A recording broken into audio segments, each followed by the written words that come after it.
আসসালামু আলাইকুম সবাইকে। আশা করছি তোমরা সবাই অনেক অনেক ভালো আছো। অনেকদিন পর আবারও তোমাদের সাথে দেখা হয়ে গেল। আশা করছি তোমাদের কলেজ অ্যাডমিশনের প্রিপারেশনটা খুব ভালো করে চলছে। খুব বেশি সময় কিন্তু হাতে আমাদের আর নেই। কেননা রেজাল্ট দেওয়ার কিছুদিন পরই কিন্তু Notre Dame Holy Cross Saint Joseph পরীক্ষাগুলো হয়ে যায়। সেজন্য এই কম সময়ের মধ্যেই আমাদের কিন্তু খুব ভালো করে সুন্দর করে সবকিছু রিভাইজ করতে হবে। তাহলে চলো আমরা খুব বেশি কথা না বাড়িয়ে আমাদের কলেজ অ্যাডমিশন কোর্সের আজকের ফিজিক্সের ক্লাসটি আমরা শুরু করে ফেলি। আজকে আমরা ফিজিক্সের খুবই মজার একটা অধ্যায় করব। এই অধ্যায়টা অনেকেই কিন্তু এসএসসি লাইফে স্কিপ করে আসো, কিন্তু আজকে আমরা সুন্দর করে এই অধ্যায়টা জানার, বোঝার, শেখার চেষ্টা করব। অধ্যায়টির নাম ভৌত জগৎ ও পরিমাপ। এই অধ্যায়টি কিন্তু আমাদের কলেজ অ্যাডমিশন কোর্সে স্কিপ করার কোনো সুযোগ নেই, কারণ এখান থেকে কিন্তু প্রশ্ন আসার সম্ভাবনা আছে এবং বিগত বছরগুলোতেও কিন্তু প্রশ্নগুলো এসেছে। আমরা কি করব, এই অধ্যায়ে কিরকম প্রশ্ন আসে, কোন কোন টপিক গুরুত্বপূর্ণ, কিভাবে আমাদের প্রিপারেশনটা নিতে হবে, সেইভাবে সবকিছু আমাদের জানতে হবে, শিখতে হবে। এবং যারা খুব ভালো করে প্রিপারেশন অলরেডি নিয়েছো, এই ক্লাসটি করলে আশা করছি তোমাদের প্রিপারেশনটা আরো বেশি শানিত হবে। আর যাদের প্রিপারেশন খুব একটা আপ টু দ্য মার্ক না, তারা যদি এই ক্লাসটি করো, আশা করছি তোমরাও অনেক ভালো একটা বুস্ট আপ পাবে এবং কনফিডেন্স গেইন করবে।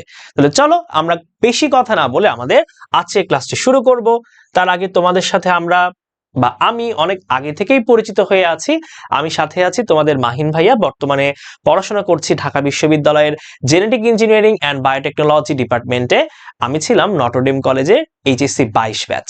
আমি চাই আমার জুনিয়র হয়ে তোমরাও যেন সেই স্বপ্নের কলেজে পড়তে পারো, নটরডেম হলি ক্রস সেন্ট জোসেফে যেন সবাই যেতে পারো। সেজন্যই কিন্তু আমাদের এই পথ চলা, এই পরিশ্রম, এই কষ্ট সাধনা। তাহলে চলো আমরা শুরু করে ফেলি। তো প্রথমে আমরা ছোট্ট করে পদার্থবিজ্ঞানের পরিসর সম্পর্কে জানবো এবং পদার্থবিজ্ঞানের ক্রমবিকাশ সম্পর্কে জানবো।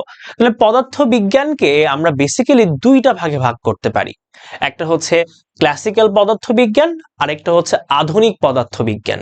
এই যে ক্লাসিক্যাল পদার্থবিজ্ঞান বা ক্লাসিক্যাল ফিজিক্স আছে, এখানে আমরা সনাতন যেই ব্যাপারগুলো আছে, এই ব্যাপারগুলো আমরা আলোচনা করে থাকি।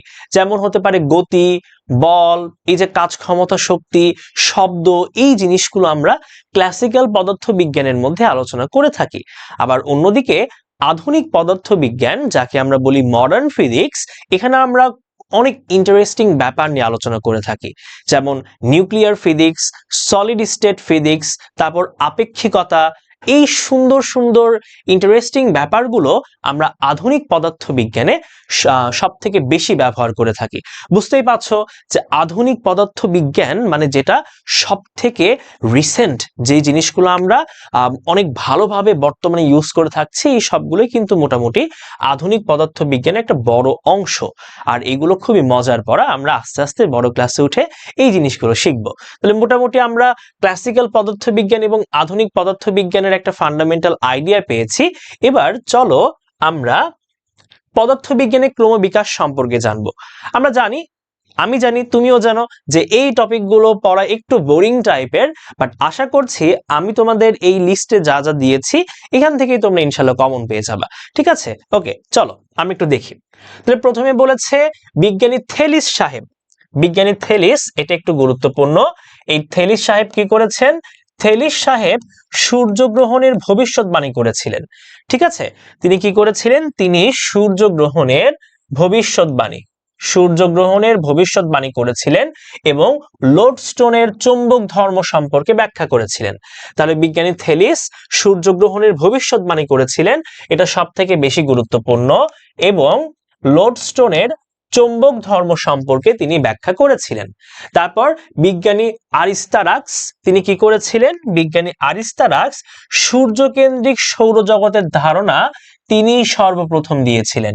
ঠিক আছে, বিজ্ঞানী আরিস্টারাক্স সূর্যকেন্দ্রিক সৌরজগতের ধারণা তিনি সর্বপ্রথম আমাদের দিয়েছিলেন। আর্কিমিডিস সাহেব, তিনি অনেক কিছু করেছেন। এই যে প্লবতা, সোনার খাদ, তারপর দেখো গলীয় আয়নায় প্রতিফলন, এই জিনিসগুলো কিন্তু আমাদের আর্কিমিডিসের ধারণা দেয়া। ঠিক আছে, এই যে আমরা ইউরেকা ইউরেকা শুনি, এই ইউরেকা কিন্তু আর্কিমিডিসই করেছিলেন। এই যে সোনার যে খাদ আছে এটার ব্যাখ্যা তিনি খুঁজে পেয়েছিলেন, সায়েন্টিফিক ব্যাখ্যা তিনি যখন খুঁজে পান তখন তিনি কিন্তু ইউরেকা ইউরেকা বলে দৌড়াদৌড়ি শুরু করে দেন। ইউরেকা শব্দের অর্থ আমি পেয়েছি। ঠিক আছে, ওকে। তারপর দেখতে পাচ্ছি আর্যভট্ট। আর্যভট্ট কি করেছিলেন বলতো? আর্যভট্ট শূন্যের প্রথম সঠিক ব্যবহার করেছিলেন।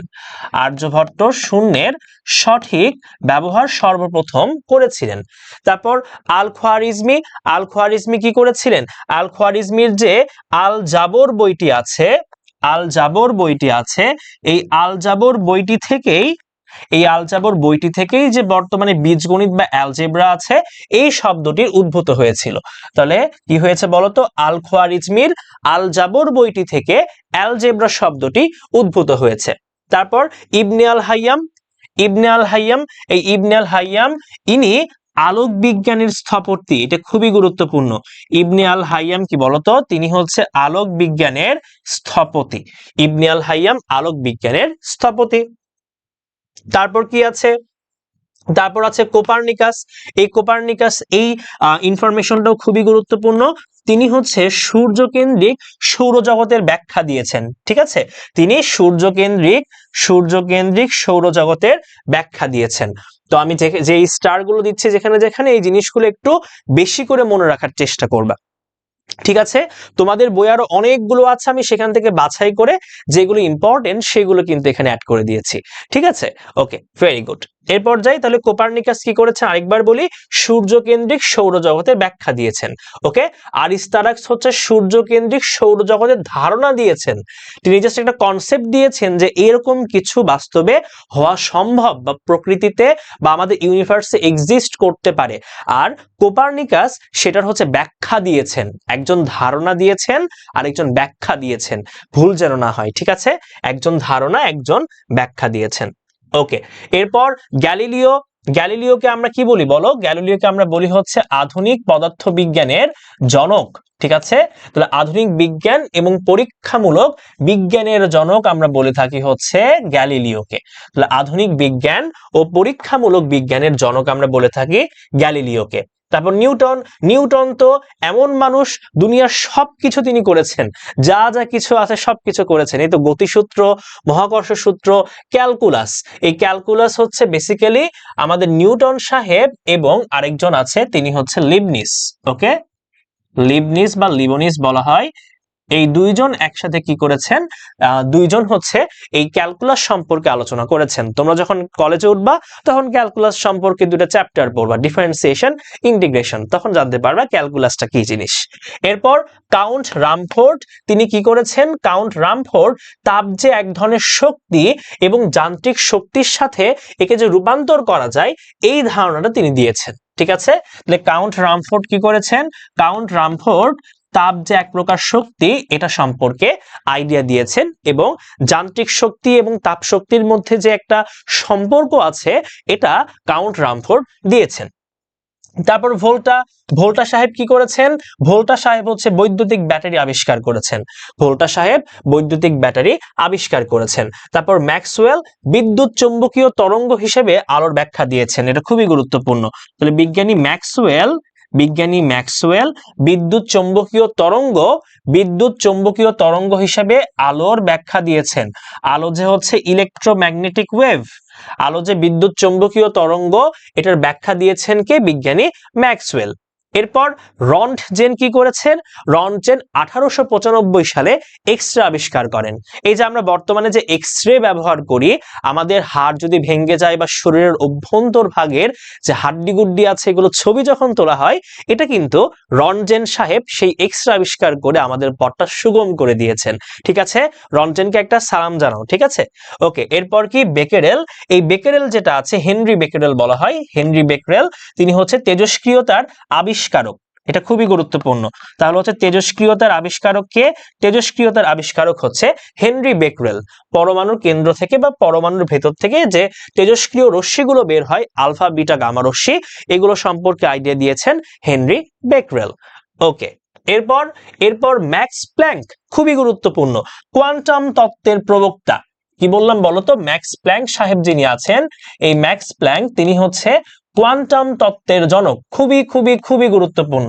তাহলে ম্যাক্স প্ল্যাঙ্ক কোয়ান্টাম তত্ত্বের জনক। আইনস্টাইন, আইনস্টাইন তো তোমাদের খুবই পছন্দের একজন বিজ্ঞানী হওয়ার কথা। তিনি খুবই গুরুত্বপূর্ণ একটা কনসেপ্ট সম্পর্কে আমাদের আইডিয়া দিয়েছেন, থিওরি দিয়েছেন। সেই থিওরিটা কি? থিওরি অফ রিলেটিভিটি কিংবা আপেক্ষিক তত্ত্ব।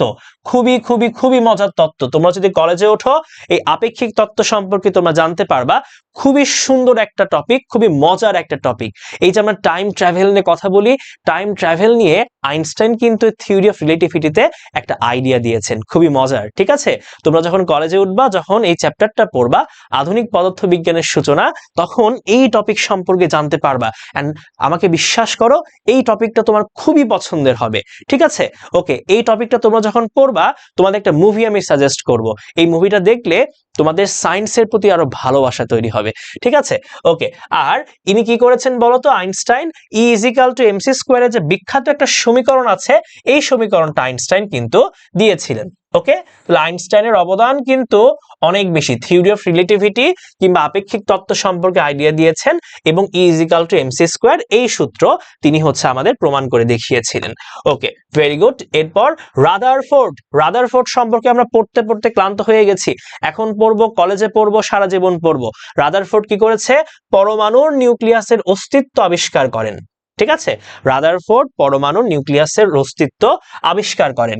এরপর কি আছে? সত্যেন বোস। এই সত্যেন বোস কিন্তু বাঙালি বিজ্ঞানী। সত্যেন বোস বাঙালি বিজ্ঞানী। তিনি কি করেছেন বলতো?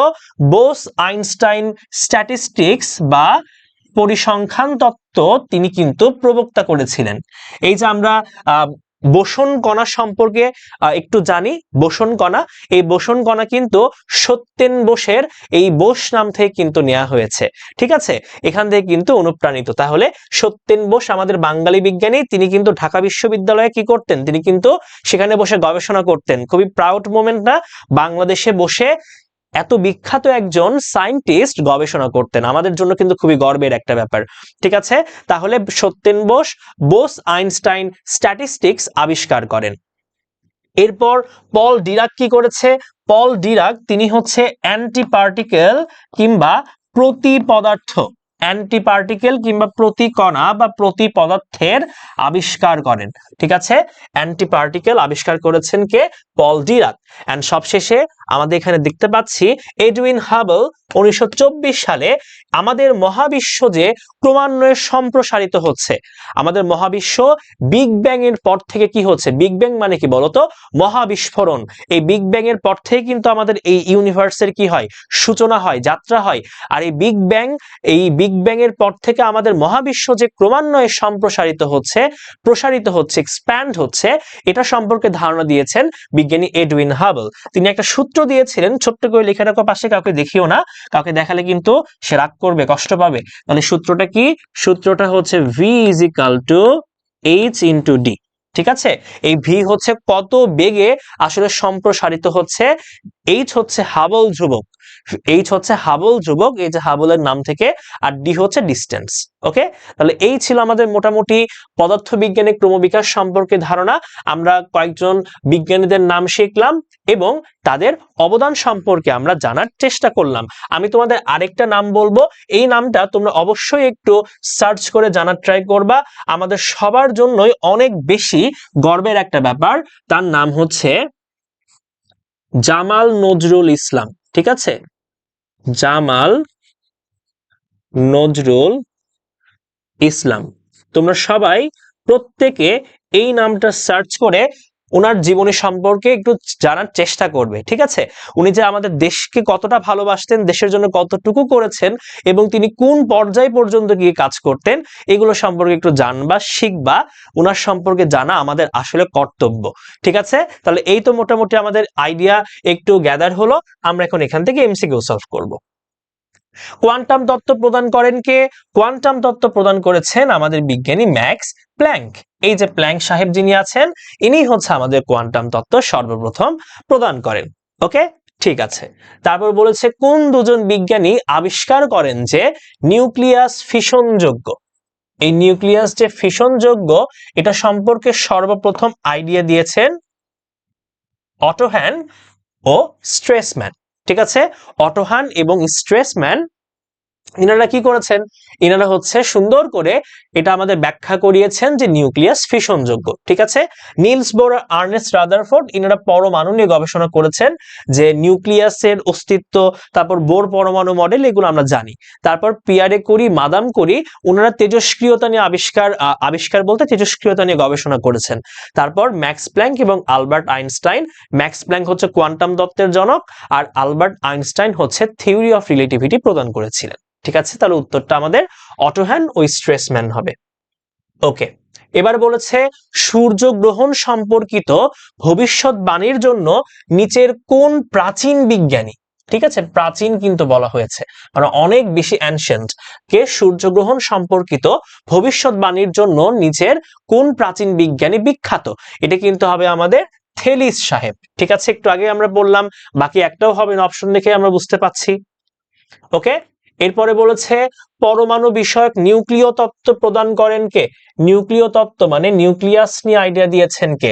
বলতো, নিউক্লিয়াস নিয়ে আইডিয়া দিয়েছেন আমাদের সবার প্রিয় রাদারফোর্ড, নিলস বোর না কিন্তু। নিউক্লিয় তত্ত্ব কিংবা হচ্ছে ওই যে পরমাণুর অ্যাটমিক মডেল সম্পর্কে সর্বপ্রথম ধারণা দিয়েছিলেন রাদারফোর্ড। ওকে, আর্নেস্ট রাদারফোর্ড। ওকে, এরপর সৌরকেন্দ্রিক তত্ত্বের ধারণা প্রদান করেন কে? সৌরকেন্দ্রিক তত্ত্ব বলতে ওই যে সূর্যকে কেন্দ্র করে যে আমাদের সৌরজগৎটা গঠিত, কিংবা অন্যান্য সবকিছু যে সূর্যকে কেন্দ্র করে ঘোরে, এটা সম্পর্কে সর্বপ্রথম ব্যাখ্যা প্রদান করেছেন কিন্তু কেপলার। ঠিক আছে, সর্বপ্রথম ব্যাখ্যা প্রদান করেছেন কেপলার। এই কে কে ভুল করেছো আমার মতো? কেপলার না কিন্তু, এটা কিন্তু হবে কোপার্নিকাস। ঠিক আছে, কেপলার কিন্তু ভুলেও দেয়া যাবে না, আবেগের বশে যারা কেপলার দিয়ে ফেলবা তারা কিন্তু ভুল করবা। উত্তর হবে কোপার্নিকাস। ঠিক আছে, কোপার্নিকাস। ওকে, এবার বলেছে কোন বিজ্ঞানীর হাতে আধুনিক বৈজ্ঞানিক পদ্ধতির সূচনা ঘটে? কোন বিজ্ঞানীর হাতে আধুনিক বিজ্ঞানিক বা বৈজ্ঞানিক পদ্ধতির সূচনা ঘটে? কি হবে বলতো?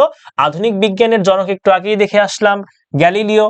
তার উত্তরটা কিন্তু হবে গ্যালিলিও গ্যালিলি। ঠিক আছে, আমরা গ্যালিলিওর পরন্ত বস্তুর সূত্র পড়েছি।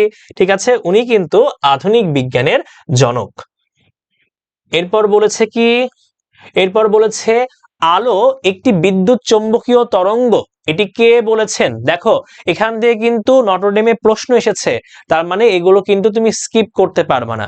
যেগুলো গুরুত্বপূর্ণ আমি সেগুলো এখানে সবকিছু ইনক্লুড করে দিয়েছি। আশা করছি এগুলো থেকেই তোমরা সবকিছু কমন পেয়ে যাবা। দেখতে পেরেছো, 23 সালে কিন্তু এখান থেকে নটরডেমে পরীক্ষায় এসেছে। বলেছে আলো একটি বিদ্যুৎ চৌম্বকীয় তরঙ্গ, এটি কে বলেছেন? বলতো কে বলেছেন এটি? অনেকে কিন্তু আবেগের বশে ম্যাক্স প্ল্যাঙ্ক বলে ফেলবে, বাট ম্যাক্স প্ল্যাঙ্ক কিন্তু না। ম্যাক্স প্ল্যাঙ্ক কিন্তু কি করেছিল? ম্যাক্স প্ল্যাঙ্ক কোয়ান্টাম তত্ত্ব দিয়েছিলেন। আর এই দিক থেকে আলো যে বিদ্যুৎ চৌম্বকীয় তরঙ্গ, আলো বিদ্যুৎ চৌম্বকীয় তরঙ্গ, এটা সম্পর্কে আইডিয়া দিয়েছিলেন কিন্তু ম্যাক্সওয়েল। ঠিক আছে, ম্যাক্সওয়েল, এই যে ম্যাক্সওয়েল, এটি হচ্ছে ম্যাক্সওয়েলের বিদ্যুৎ চৌম্বকীয় তত্ত্ব। ঠিক আছে, বিদ্যুৎ চৌম্বকীয় তত্ত্ব। তাহলে আলোর বিদ্যুৎ চৌম্বকীয় তরঙ্গ, এই ধর্মটা সম্পর্কে ব্যাখ্যা প্রদান করেছিলেন আমাদের ম্যাক্সওয়েল সাহেব। এরপরে বলেছে প্রথম সূর্যকেন্দ্রিক সৌরজগতের ব্যাখ্যা দেন কে? দেখো, এগুলো কিন্তু নটরডেমে এক ওয়ার্ডে, অর্থাৎ অপশন ছাড়া কিন্তু সংক্ষিপ্ত প্রশ্ন এসেছিল। তাহলে বুঝতেই পারছো, এগুলো আমাদের ভালো করে একটু জানতে হবে। তাহলে প্রথম সূর্যকেন্দ্রিক সৌরজগতের ব্যাখ্যা কে দিয়েছেন বলতো? এখনই আমরা দেখলাম কোপার্নিকাস, এখনই আমরা দেখলাম কোপার্নিকাস, এই যে। তাহলে কি হবে বলতো? উত্তর হবে কোপার্নিকাস। এই কোয়েশ্চেনটাও কিন্তু নটরডেমে এসেছে 23 সালে, অর্থাৎ এখান থেকে কিন্তু খুব রিসেন্ট প্রশ্ন চলে আসে। ঠিক আছে, ওকে। তাহলে বলেছে কে সর্বপ্রথম সূর্যগ্রহণ ব্যাখ্যা করেন? কে সর্বপ্রথম সূর্যগ্রহণ ব্যাখ্যা করেন? দেখেছো, কনফিউজিং না? কনফিউজিং। আমি কিন্তু তোমাদের একটু আগেই এই ব্যাপারটা বলে আসলাম, সর্বপ্রথম সূর্যগ্রহণ ব্যাখ্যা করেন, অর্থাৎ তিনি ধারণা প্রবর্তন করেছিলেন। তিনি কে বলতো? সর্বপ্রথম, অর্থাৎ প্রাচীন, সেখান থেকে যদি আমি চিন্তা করি, সর্বপ্রথম ব্যাখ্যা করেছিলেন কিন্তু থেলিস। থেলিস হচ্ছে সর্বপ্রথম ব্যাখ্যা করেছিলেন। তাহলে গ্রিক বিজ্ঞানী থেলিস, তিনি হচ্ছে সর্বপ্রথম সূর্যগ্রহণ সম্পর্কে ব্যাখ্যা প্রদান করেন। দেখেছো নটর ডেমে কিন্তু 23 সালে এখান থেকে 3টা কোয়েশ্চেন এসেছে। যেহেতু পরীক্ষাগুলো 3টা শিফটে হয় বা অনেকগুলো শিফটে হয়, ওই জন্য কিন্তু প্রত্যেকটা শিফটেই কম বেশি এখান থেকে প্রশ্ন এসেছে। সেই জন্য আমরা এই টপিকটাকে স্কিপ করব না, ঠিক আছে? আশা করছি আমরা ক্লিয়ার। ওকে, এবার আমরা পরের টপিকে চলে যাব। টপিকটা হচ্ছে রাশি কিংবা কোয়ান্টিটি। রাশি কিংবা কোয়ান্টিটি কি? এই ভৌত জগতে আমি যা কিছু পরিমাপ করতে পারবো, এই ভৌত জগতে যা কিছু পরিমাপ করা যায় সেটাই হচ্ছে রাশি। তোমার ভর কত, তোমার প্রেমিকার বয়স কত, তোমার প্রেমিকার সাথে তুমি কতক্ষণ ফোনে কথাবার্তা বলেছো, এই সবগুলোই কিন্তু আমরা কি করতে পারি? আমরা কিন্তু মেজার করতে পারি, পরিমাপ করতে পারি। আমার উচ্চতা কত, আমার এখান থেকে বাসার দূরত্ব কত, তড়িৎ প্রবাহের পরিমাপ কত, তার বেগ কত, সব কিছু কিন্তু আমরা পরিমাপ করতে পারি। এই সবগুলোই হচ্ছে রাশি। অর্থাৎ তুমি যা কিছু পরিমাপ করতে পারবে সেটাই হচ্ছে রাশি। তাহলে এখন প্রশ্ন হচ্ছে রাশি নয় কোনটা? যেগুলো আমরা পরিমাপ করতে পারবো না। কোনগুলো পরিমাপ করতে পারবো না? এই মনে করো তোমাকে ঠাস করে একটা চর হাঁকিয়ে দিলাম। তোমাকে ঠাস করে যদি চর হাঁকিয়ে দিই, তুমি কি বলতে পারবা তোমাকে কতটুকু জোরে চর মেরেছি আমি? বলতে কিন্তু পারবা না। এই থাবড়া যে তুমি খেলা, তুমি যে ব্যথা পেলা, এটা পরিমাপ কিন্তু তুমি করতে পারবা না। তাহলে এটা কিন্তু রাশি হবে না। তারপর মনে করো আমি তোমাদের ভাইয়া, তোমাদের ভাবি, মানে আমার ও যে আছে তাকে তো আমি অনেক ভালোবাসি। কতটুকু ভালোবাসি? আমি বললাম 1 সমুদ্র ভালোবাসি আমি। তাহলে এই যে তোমাদের ভাবিকে আমি 1 সমুদ্র ভালোবাসি, ভাবি তো এখনো হয়নি, ইন ফিউচার হবে ইনশাল্লাহ, ঠিক আছে? এই যে তোমাদের ভাবিকে আমি 1 সমুদ্র ভালোবাসি, এই 1 সমুদ্র ভালোবাসা কি পরিমাপ করতে পারবে? তুমি যতটুকু বলবে তোমাদের ভাবিকে আমি তার থেকেও বেশি ভালোবাসবো, তাহলে এগুলো কিন্তু আমরা মেজার করতে পারছি না। তাহলে এই জিনিসগুলো কিন্তু রাশি হবে না। তাহলে যেগুলোকে আমরা পরিমাপ করতে পারি না, ভয়, ব্যথা, ভালোবাসা, ঘৃণা, আবেগ, এই জিনিসগুলো পরিমাপ করা যায় না, এই জন্য এরা কিন্তু রাশি হবে না। ওকে, আশা করছি আমরা সুন্দর করে বুঝতে পেরেছি। ওকে, তাহলে এদেরকে আমরা রাশি কিংবা ভৌত রাশি বলি। এবার এই রাশিকে আমরা ভাগ করতে পারি। এই রাশিকে বেসিক্যালি আমরা 2টা ভাগে ভাগ করতে পারি। একটা হচ্ছে মৌলিক রাশি, যাদেরকে আমরা বলি ফান্ডামেন্টাল ইউনিটস, আর একটা হচ্ছে যৌগিক বা লব্ধ রাশি, যাকে আমরা বলি ডিরাইভড ইউনিটস। তাহলে রাশিকে আমরা 2 ভাগে ভাগ করি, একটা মৌলিক রাশি আর একটা হচ্ছে যৌগিক বা লব্ধ রাশি। তাহলে মৌলিক রাশি আর যৌগিক বা লব্ধ রাশি। তাহলে মৌলিক রাশি সম্পর্কে আমরা একটু জানি। তাহলে মৌলিক রাশি কি? যে সকল রাশি স্বাধীন, অন্য রাশির উপর নির্ভর করে না এবং যাদেরকে আমরা সরাসরি পরিমাপ করতে পারি, তারাই হচ্ছে মৌলিক রাশি। ওকে, এখানে সে কথাই বলেছে, যে সকল রাশি অন্য কোনো রাশির উপর নির্ভর করে না সে সকল রাশিকে মৌলিক রাশি বলে। ওকে, তাহলে যে সকল রাশিকে আমরা অন্য রাশির সাহায্য ছাড়াই পরিমাপ করতে পারি, মেজার করতে পারি, নির্ণয় করতে পারি, তারাই হচ্ছে মৌলিক রাশি। মৌলিক রাশি কতটি? মৌলিক রাশি হচ্ছে 7টি। ওকে, মৌলিক রাশি হচ্ছে 7টি। সেই মৌলিক রাশি 7টি কি কি? দৈর্ঘ্য, ভর, সময়, তাপমাত্রা, তড়িৎ প্রবাহ, পদার্থের পরিমাণ, দীপন তীব্রতা। এই 7টা হচ্ছে মৌলিক রাশি। এই 7টা মৌলিক রাশি তুমি যদি ছোট্ট করে মাথায় রেখে দাও, এখান থেকে একটা এমসিকিউ তুমি কমন পেয়ে যেতে পারো। তাহলে মৌলিক রাশি 7টা কি কি? দৈর্ঘ্য বা লেন্থ, ভর কিংবা ম্যাস, সময় কিংবা টাইম, তাপমাত্রা কিংবা টেম্পারেচার, তড়িৎ প্রবাহ কিংবা ইলেকট্রিক কারেন্ট, পদার্থের পরিমাণ কিংবা অ্যামাউন্ট অফ সাবস্ট্যান্স এবং দীপন তীব্রতা কিংবা লুমিনাস ইন্টেন্সিটি। তাহলে এই 7টা হচ্ছে মৌলিক রাশি। এগুলো গুরুত্বপূর্ণ, ঠিক আছে? এখানে যে 7টি এক্সাম্পল আছে, এই 7টি এক্সাম্পল আমি তোমাদের গতি অধ্যায়েও পড়িয়েছি, এখানেও পড়াচ্ছি। তাহলে এগুলো কিন্তু একটু গুরুত্বপূর্ণ, ঠিক আছে? আশা করছি মনে থাকবে, অনেকবার পড়েছো তোমরা, হোপফুলি মনে থাকবে। এখন যৌগিক বা লব্ধ রাশি কোনগুলো?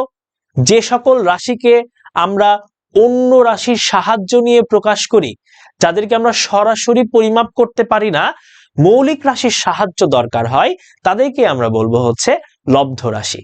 এই কথাই বলেছে, যে সকল রাশি একাধিক রাশির সমন্বয়ে গঠিত সে সকল রাশিকেই লব্ধ রাশি বলে, ঠিক আছে? ডিরাইভড মানে কোনো জায়গা থেকে উদ্ভূত হয়েছে। কই থেকে উদ্ভূত হয়েছে? বেসিক্যালি মৌলিক রাশি থেকে। তাহলে কি হলো, যে সকল রাশিকে একাধিক রাশির সমন্বয়ে আমরা প্রকাশ করি এবং যে সকল রাশি স্বাধীন নয়, অন্য রাশির উপর ডিপেন্ড করে, তারাই হচ্ছে যৌগিক কিংবা লব্ধ রাশি। ঠিক আছে, এখন যৌগিক কিংবা লব্ধ রাশি কারা? এই যে আমরা 7টা মৌলিক রাশি পড়লাম, এই 7টা মৌলিক রাশি ছাড়া দুনিয়াতে যত রাশি আছে সবাই হচ্ছে যৌগিক বা লব্ধ রাশি। ঠিক আছে, বুঝতে পেরেছি? এই 7টা রাশি ছাড়া যতগুলো রাশি এই পৃথিবীতে আছে তারা সবাই হচ্ছে যৌগিক কিংবা লব্ধ রাশি। এখানে যতগুলো উদাহরণ আছে এর থেকেও বেশি তুমি তোমরা নিজেরাই বানিয়ে ফেলতে পারবা। ঠিক আছে, ওকে, ভেরি গুড। এরপরে যাই, এমসিকিউ এসেছে, নিচের কোনটি মৌলিক রাশি? কোনটি মৌলিক রাশি? তড়িৎ তীব্রতা না, এটা হবে না। তড়িৎ আধান না, এটাও হবে না। তড়িৎ পরিবাহিতা, এটাও হবে না। হবে কোনটা? তড়িৎ প্রবাহ। তড়িৎ প্রবাহ কিন্তু আমাদের মৌলিক রাশি। আমি যখন এমসিকিউ গুলো জিজ্ঞেস করব, তোমরা ভিডিওটা পজ করে আগে উত্তর দেওয়ার চেষ্টা করবে, দেখবে যে তোমার জাজমেন্ট কিংবা তোমার অ্যাপ্রোচ ঠিক আছে কিনা। এই যে ফার্স্ট রেসপন্স, এটা কিন্তু খুবই গুরুত্বপূর্ণ। ঠিক আছে, ওকে, এরপরে যাই। এরপরে বলেছে, নিচের কোনটি মৌলিক রাশি নয়? মৌলিক রাশি নয় কোনটা? ভর তো অবশ্যই মৌলিক রাশি, তড়িৎ প্রবাহ মৌলিক রাশি, পদার্থের পরিমাণ মৌলিক রাশি, তাপ কিন্তু মৌলিক রাশি নয়, তাপ হচ্ছে যৌগিক রাশি। তাহলে উত্তর হবে তাপ। ওকে, উত্তর হবে তাপ। ওকে, এরপরে কি বলেছে, নিচের কোনটি অন্য রাশির উপর নির্ভরশীল? অন্য রাশির উপর নির্ভরশীল মানে সেটা যৌগিক বা লব্ধ রাশি। তাহলে কি হবে সেটা বলতো? এটা হবে ওজন। তাপমাত্রা হচ্ছে মৌলিক রাশি, বিদ্যুৎ প্রবাহ মৌলিক রাশি, দীপন তীব্রতা মৌলিক রাশি। তাহলে মৌলিক রাশি নয় কোনটা? ওজন হচ্ছে মৌলিক রাশি নয়, এটা হচ্ছে যৌগিক রাশি। ওকে, ভেরি গুড। এরপরে আমরা পরিমাপের একক এবং পদ্ধতি নিয়ে কথাবার্তা বলবো। এই যে তুমি যখন পরীক্ষা দাও, তোমার পরীক্ষার রেজাল্ট হয়, মাঝে মাঝে রেজাল্ট খুবই খারাপ হয়, মাঝে মাঝে রেজাল্ট ভালো হয়ে যায়। এই যে তোমার রেজাল্ট ভালো খারাপ, এটার জাজমেন্টটা আসলে আসে কিভাবে? এই যে তোমাদের স্কুলের যে মনে করে এক রোল যার ফার্স্ট বয় কিংবা ফার্স্ট গার্ল, আমাদের ফ্যামিলি কি করে? ফ্যামিলি কিন্তু ওই যে যার এক রোল, তাকে উদাহরণ দিয়ে বলে, দেখ তার মতো পড়াশোনা করবি, তার মতো হতে হবে। এই যে একটা ট্যাগ লাগিয়ে তোমাকে বলে যে তার মতো হতে হবে। এই যে যাকে উদাহরণ দিয়ে তোমাকে বলছে, ও কিন্তু এখানে স্ট্যান্ডার্ড কিংবা ও এখানে আদর্শ। ওকে আদর্শ ধরেই তোমাকে জাজমেন্ট করা হচ্ছে তোমার পড়াশোনার অবস্থা কেমন। ঠিক সেম ভাবে আমরা যখন কোনো কিছু পরিমাপ করি, এই পরিমাপ করার জন্য আমাদের কোনো কিছুকে স্ট্যান্ডার্ড ধরতে হয়, একটা আদর্শ মান আমাদের বিবেচনা করতে হয়। আর এই যে আদর্শ মান আমরা যেটাকে বিবেচনা করি, এটাকেই আমরা পরিমাপের একক বলে থাকি। দেখো এখানে সেই কথাটাই বলেছে যে আদর্শ পরিমাণের সাথে তুলনা করে কোনো ভৌত রাশিকে পরিমাপ করা হয়, তাকে পরিমাপের একক বলে। অর্থাৎ যেই স্ট্যান্ডার্ড ভ্যালুটাকে আমরা কনসিডার করব, যাকে আমরা স্ট্যান্ডার্ড বিবেচনা করব, ওটাই হচ্ছে পরিমাপের একক। এই যে তোমার যখন পরীক্ষার জাজমেন্ট চিন্তা করছিল, তখন কিন্তু ওই যে এক রোল যে ছিল তাকে স্ট্যান্ডার্ড ধরা হয়েছে, তাকে আদর্শ ধরা হয়েছে। আর যেহেতু তাকে স্ট্যান্ডার্ড কিংবা আদর্শ ধরা হয়েছে, ওই জন্য সে কিন্তু এখানে আদর্শ ছিল, স্ট্যান্ডার্ড ছিল। ও হচ্ছে সেই ক্ষেত্রে তোমার জাজমেন্টের একক। আর আমরা যখন পরিমাপ করব কোনো কিছু, তখন একটা আদর্শ পরিমাণের সাথে তুলনা করে কোনো ভৌত রাশিকে আমরা পরিমাপ করে থাকি। আর এই পরিমাপ একে আমরা বলে থাকি পরিমাপের একক কিংবা ইউনিট। এখন পূর্বে আমরা বেসিক্যালি 3 ধরনের একক কিংবা পদ্ধতি ব্যবহার করতাম। ঠিক আছে, 3 ধরনের এককের পদ্ধতি ব্যবহার করতাম, এগুলো আমরা জানি। এগুলো কি কি? একটা হচ্ছে সিজিএস পদ্ধতি, সিজিএস সেন্টিমিটার, তারপর হচ্ছে গ্রাম সেকেন্ড, তারপর এফপিএস, এটা হচ্ছে ফুট পাউন্ড সেকেন্ড, আর এমকেএস, এটা হচ্ছে মিটার কিলোগ্রাম সেকেন্ড। আগে এই 3টা পদ্ধতি আমরা সব থেকে বেশি ইউজ করতাম। কিন্তু দেখা গেল কি, ধরো ব্রিটিশে হচ্ছে একরকম পদ্ধতি ব্যবহার করা হয়, বাংলাদেশে একরকম পদ্ধতি ব্যবহার করা হয়, কানাডাতে একরকম পদ্ধতি ব্যবহার করা হয়, ইউএসএ এক ধরনের পদ্ধতি ব্যবহার করা হয়। এই যে একক দেশে এক এক রকম যখন তুমি একক ব্যবহার করবা, তখন কিন্তু একটা জাজমেন্টে ভুল হয়ে যায়। যেমন ব্রিটিশে কিন্তু এখনো পাউন্ড ব্যবহার করা হয়, বাট আমাদের যদি বলে 1 পাউন্ড সমান কত, আমরা কিন্তু একটু ভরকে যাই। আচ্ছা 1 পাউন্ড সমান যেন কত হবে, ওই যে দোকানে কেক কিনেছিলাম 1 পাউন্ড, তখন আমাদের ওই হিসাবের সাথে চিন্তা করে করে বেরাতে হয়। বাট 1 কেজি হিসাবটা কিন্তু আমরা খুব ইজিলি চিন্তা করতে পারি, কারণ 1 কেজিটার সাথে আমরা খুব বেশি পরিচিত, ঠিক তেমনি হোল ওয়ার্ল্ড এটার সাথে খুব ভালোভাবে পরিচিত। তাহলে এই যে আমাদের এমন একটা সিস্টেমে আসা দরকার, যেই সিস্টেমটা শুধুমাত্র আমি বুঝবো না, তুমি বুঝবা না, তোমার ও বুঝবে না, আমার ও বুঝবে না, বরং সবাই বুঝতে পারবে, এই পৃথিবীর সবাই বুঝতে পারবে। তাহলে সেই জন্যই আমরা এর পরবর্তীতে নতুন একটা এককের ধারণা নিয়ে আসলাম।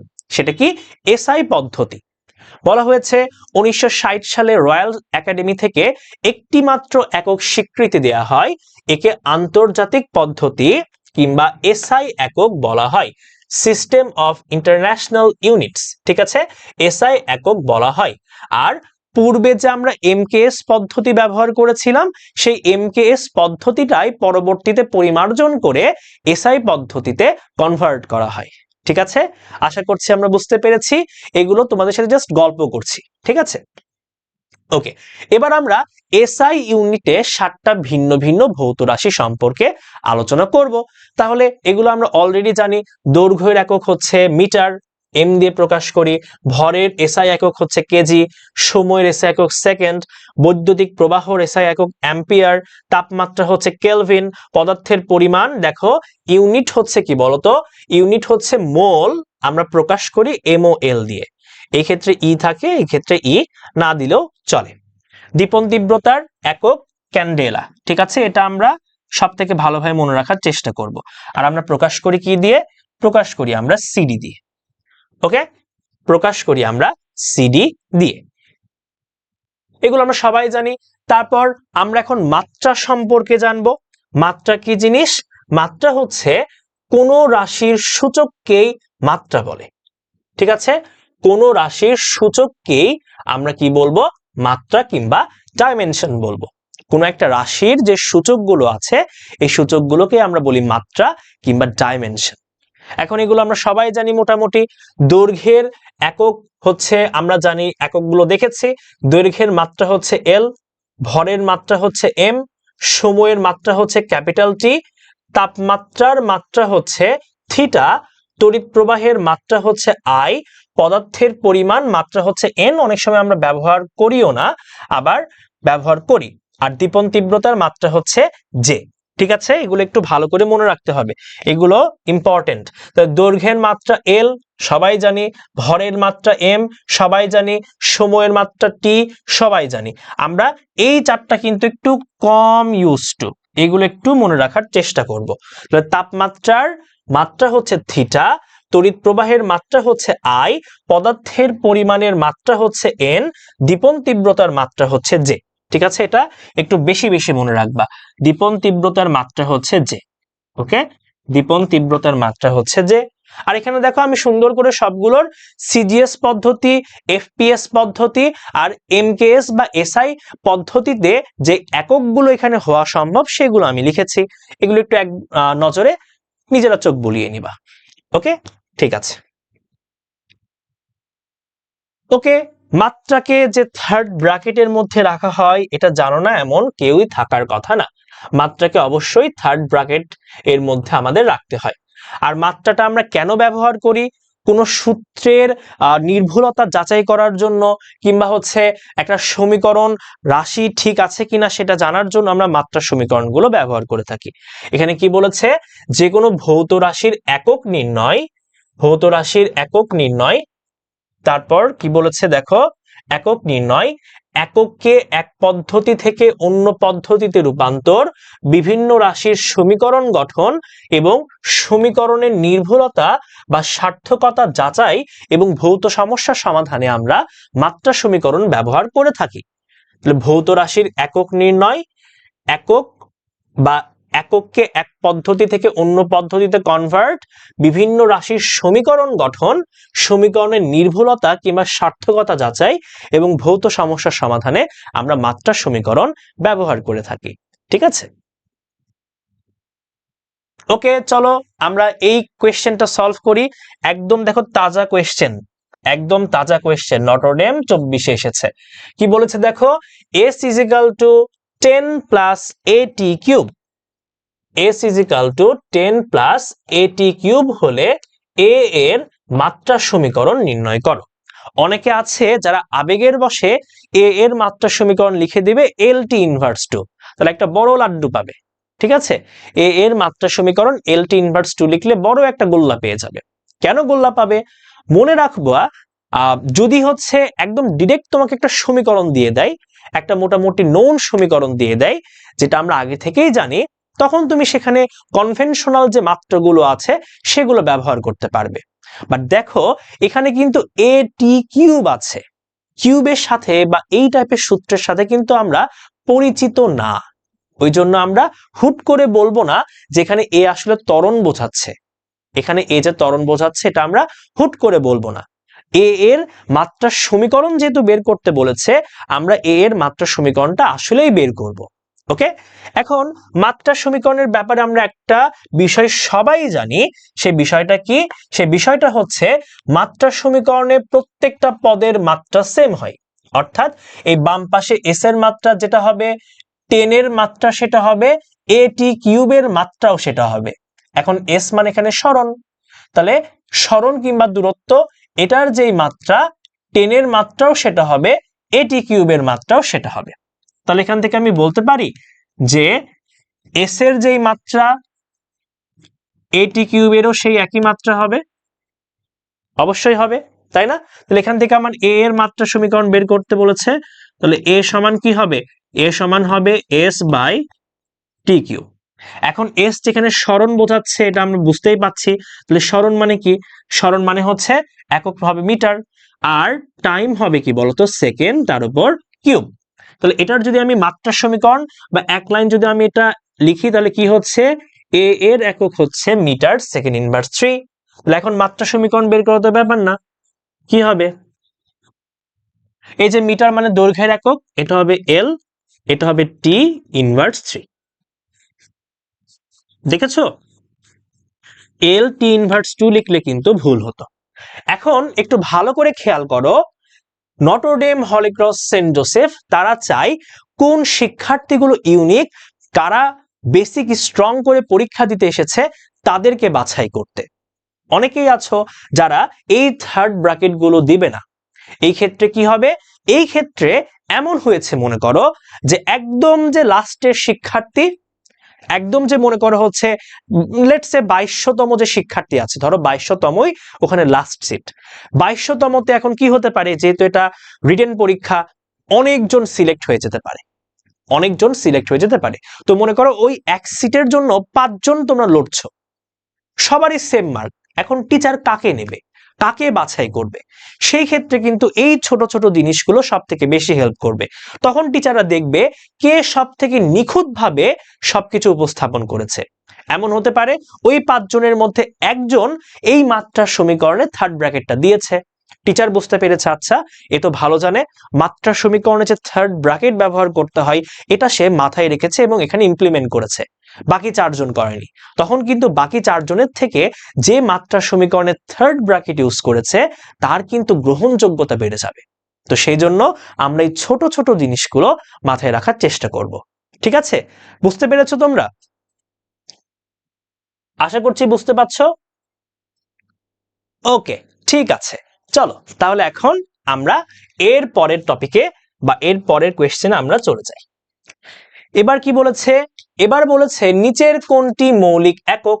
এই তো তোমাদের একটু আগেই বললাম যে এইগুলো থেকে প্রশ্ন কিন্তু আসে। ঠিক আছে, এই যে প্রথমে কি আছে, নিউটন, নিউটন কিন্তু বলের একক, নিউটন হচ্ছে বলের একক, তাহলে এটা কিন্তু হবে না। একটু চিন্তা করো তো কোনটা হবে, তোমরা একটু ভাবার ট্রাই করো। ওকে, আশা করছি তোমরা বুঝতে পেরেছো। তাহলে চলো এবার আমরা পরের কোয়েশ্চেনে চলে যাই। বলেছে নিচের কোনটি মৌলিক একক। দেখো তোমাদের কিন্তু বললাম এই ধরনের প্রশ্নগুলো কিন্তু আসে।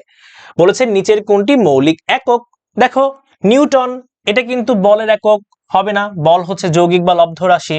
প্যাসকেল চাপের একক, এটা হচ্ছে যৌগিক রাশি। এটা কি বলতো? এটা হচ্ছে কেলভিন। কেলভিন কি বলতো? জুল। এই জুলটা কিন্তু কাজের একক, এটাও কিন্তু হবে না। কেলভিন হচ্ছে তাপমাত্রার এসআই একক, এই জন্য আমাদের উত্তরটা কিন্তু হবে কেলভিন। ওকে, কেলভিন কি বলতো? কেলভিন কিন্তু মৌলিক একক, তাপমাত্রার একক। ওকে, এরপরে কি বলেছে? যে নির্দিষ্ট বস্তুটির ভরকে 1 কিলোগ্রাম ধরা হয় তার ব্যাস কত? ঠিক আছে, আমরা আসলে এই যে 1 কিলোগ্রাম যে ভরটা আছে না, এই 1 কিলোগ্রাম ভরের একটা নির্দিষ্ট মাপ আছে, একটা নির্দিষ্ট ভর, একটা নির্দিষ্ট দৈর্ঘ্য, নির্দিষ্ট ব্যাসের বস্তুর যেই স্ট্যান্ডার্ড মানটা আছে তাকে আমরা 1 কেজি ধরেছিলাম। ঠিক আছে, সেই 1 কেজি যাকে ধরেছিলাম তার ব্যাস হচ্ছে 3.9 সেন্টিমিটার। ওকে, 3.9 সেন্টিমিটার। বলেছে ঘন কোণের একক কোনটি? এটা একটু মনে রাখবা, ঘন কোণের একক হচ্ছে স্টেরেডিয়ান। ওকে, স্টেরেডিয়ান, ঘন কোণের একক হচ্ছে স্টেরেডিয়ান, এই জিনিসটা একটু মনে রাখবা। ঘন কোণটা কি জিনিস? এটা হচ্ছে আসলে 3D একটা অ্যাঙ্গেল। এই যে মনে করো কোণক কিংবা কোন ঘন বস্তু যেটা আছে, এই ঘন বস্তুর যে অ্যাঙ্গেলটা, একে আমরা ঘন কোণ হিসেবে চিন্তা করতে পারি। ওকে, ঠিক আছে। এবার আমরা কিছু সত্য মিথ্যা সম্পর্কে জানার চেষ্টা করব। কোনগুলো সত্য কোনগুলো মিথ্যা হবে এগুলো আমরা একটু অবজার্ভ করি। কি বলেছে? সব মৌলিক রাশির একক এসআই পদ্ধতিতে নির্ধারিত। যতগুলো মৌলিক রাশির একক আছে এই এককগুলোকে কিন্তু আমরা এসআই পদ্ধতিতেই নির্ধারণ করে থাকি। আমরা অন্য পদ্ধতিও ব্যবহার করতে পারি, বাট আমরা এসআই পদ্ধতিতেই কিন্তু নির্ধারণ করার ট্রাই করি। তো এটা কি হবে? এটা কিন্তু হবে ট্রু। ওকে, এরপর বলেছে বল একটি মৌলিক রাশি, ডাহা মিথ্যা কথা। যে বলেছে তাকে একটা মাইল লাগাও। বল কি হবে বলতো? বল কিন্তু একটা লব্ধ রাশি। ওকে, তারপর বলেছে বেগ একটি উৎপন্ন রাশি। উৎপন্ন মানে ডিরাইভড। ওকে, উৎপন্ন কিংবা যৌগিক বা লব্ধ রাশি। বেগ কি একটা লব্ধ রাশি? অবশ্যই, মৌলিক রাশি 7টা, বাকি সবগুলোই হচ্ছে লব্ধ রাশি, তাহলে এটা কিন্তু হবে ট্রু। এটা হবে ট্রু। এরপর কি বলেছে? বলেছে ভর এসআই পদ্ধতির মৌলিক রাশি। অবশ্যই ভর হচ্ছে মৌলিক রাশি, এসআই পদ্ধতি হোক যেটাই হোক, ভর হচ্ছে মৌলিক রাশি, তাহলে এটাও হবে ট্রু। এবার বলেছে ঘনত্ব একটি মৌলিক রাশি, একে মাইল লাগাও। ঘনত্ব কি মৌলিক রাশি? উত্তর হচ্ছে না, ঘনত্ব হচ্ছে বা ডেনসিটি হচ্ছে যৌগিক বা লব্ধ রাশি। তারপর বলেছে মাত্রা ও একক একই বিষয়। মাত্রা এবং একক কি একই বিষয়? মাত্রা কিন্তু এক জিনিস, একক কিন্তু অন্য জিনিস। ঠিক আছে, মাত্রা কি? মাত্রা হচ্ছে কোনো রাশিতে অবস্থিত সূচক, সূচকটা হচ্ছে মাত্রা। আর একক তো আমরা বললাম ওই স্ট্যান্ডার্ড যেই মানটা, সেটা হচ্ছে আমার স্ট্যান্ডার্ড পরিমাপটা হচ্ছে একক, তাহলে এটা কিন্তু ফলস। এটা হচ্ছে ফলস।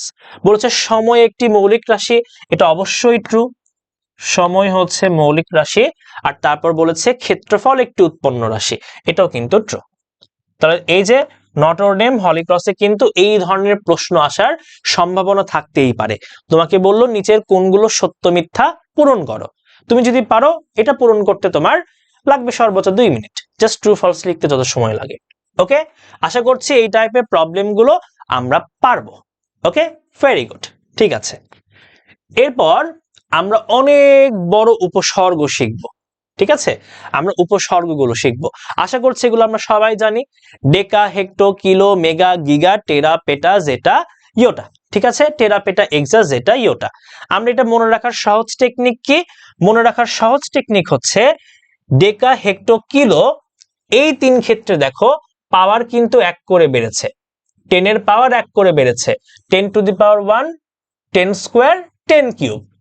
আর দেখো এই তিনটা কিন্তু আমরা ছোট হাতের অক্ষরে প্রকাশ করেছি, ছোট হাতের অক্ষর। ঠিক আছে, এটা কিন্তু স্মল লেটার, এই তিনটা হচ্ছে আমরা স্মল লেটারে প্রকাশ করেছি। তারপর দেখো এই মেগা থেকে ইয়োটা পর্যন্ত এদেরকে কিন্তু সবাইকে আমরা ক্যাপিটালে প্রকাশ করেছি। ঠিক আছে, ক্যাপিটালে প্রকাশ করেছি। আর এই ক্ষেত্রে সবার পাওয়ার দেখো 3 করে বেড়েছে, সবার পাওয়ার 3 করে বেড়েছে। এটা দেখো 6, তারপর 9, 12, 15, 18, 21, 24। ডেকা হেক্টো কিলো মেগা গিগা টেরা পেটা এক্সা জেটা ইয়োটা। ওকে, এগুলো একটু কষ্ট করে মনে রাখতে হবে, যেহেতু তোমরা এসএসসি পরীক্ষা দিয়েছো আমি ধরে নিচ্ছি তোমরা এগুলো সুন্দর করে পারো। ওকে, এবার আমরা অনেক বড় দেখলাম, সবগুলোর পাওয়ার হচ্ছে পজিটিভ। এবার আমরা অনেক ছোট দেখব, ঠিক আছে, অনেক ছোট দেখব। অনেক ছোটর ক্ষেত্রে কি সবাই হচ্ছে স্মল লেটারে। এই ক্ষেত্রেও দেখো প্রথম তিনটা এদের ক্ষেত্রে পাওয়ার 1 করে কিন্তু বেড়েছে, ঠিক আছে, এদের ক্ষেত্রে পাওয়ার 1 করে বেড়েছে। ডেসি সেন্টি মিলি এই পর্যন্ত পাওয়ার 1 করে বেড়েছে।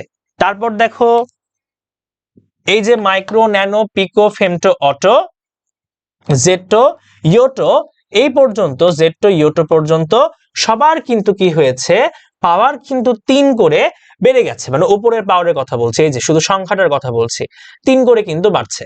ডেসি সেন্টি মিলি পর্যন্ত তোমার কি হয়েছে দেখো, এখানে কিন্তু -1 -2 -3।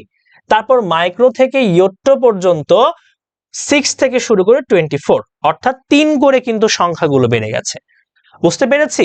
আর এই ক্ষেত্রে আশা করছি আমরা সবাই জানি মাইক্রোকে হচ্ছে আমরা মিউ দিয়ে প্রকাশ করি, মাইক্রোকে আমরা মিউ দিয়ে প্রকাশ করি। ওই তো বিড়াল ম্যাও ম্যাও করে, সেই ম্যাওয়ের মিউ, ঠিক আছে। ওকে, আশা করছি আমরা ক্লিয়ার।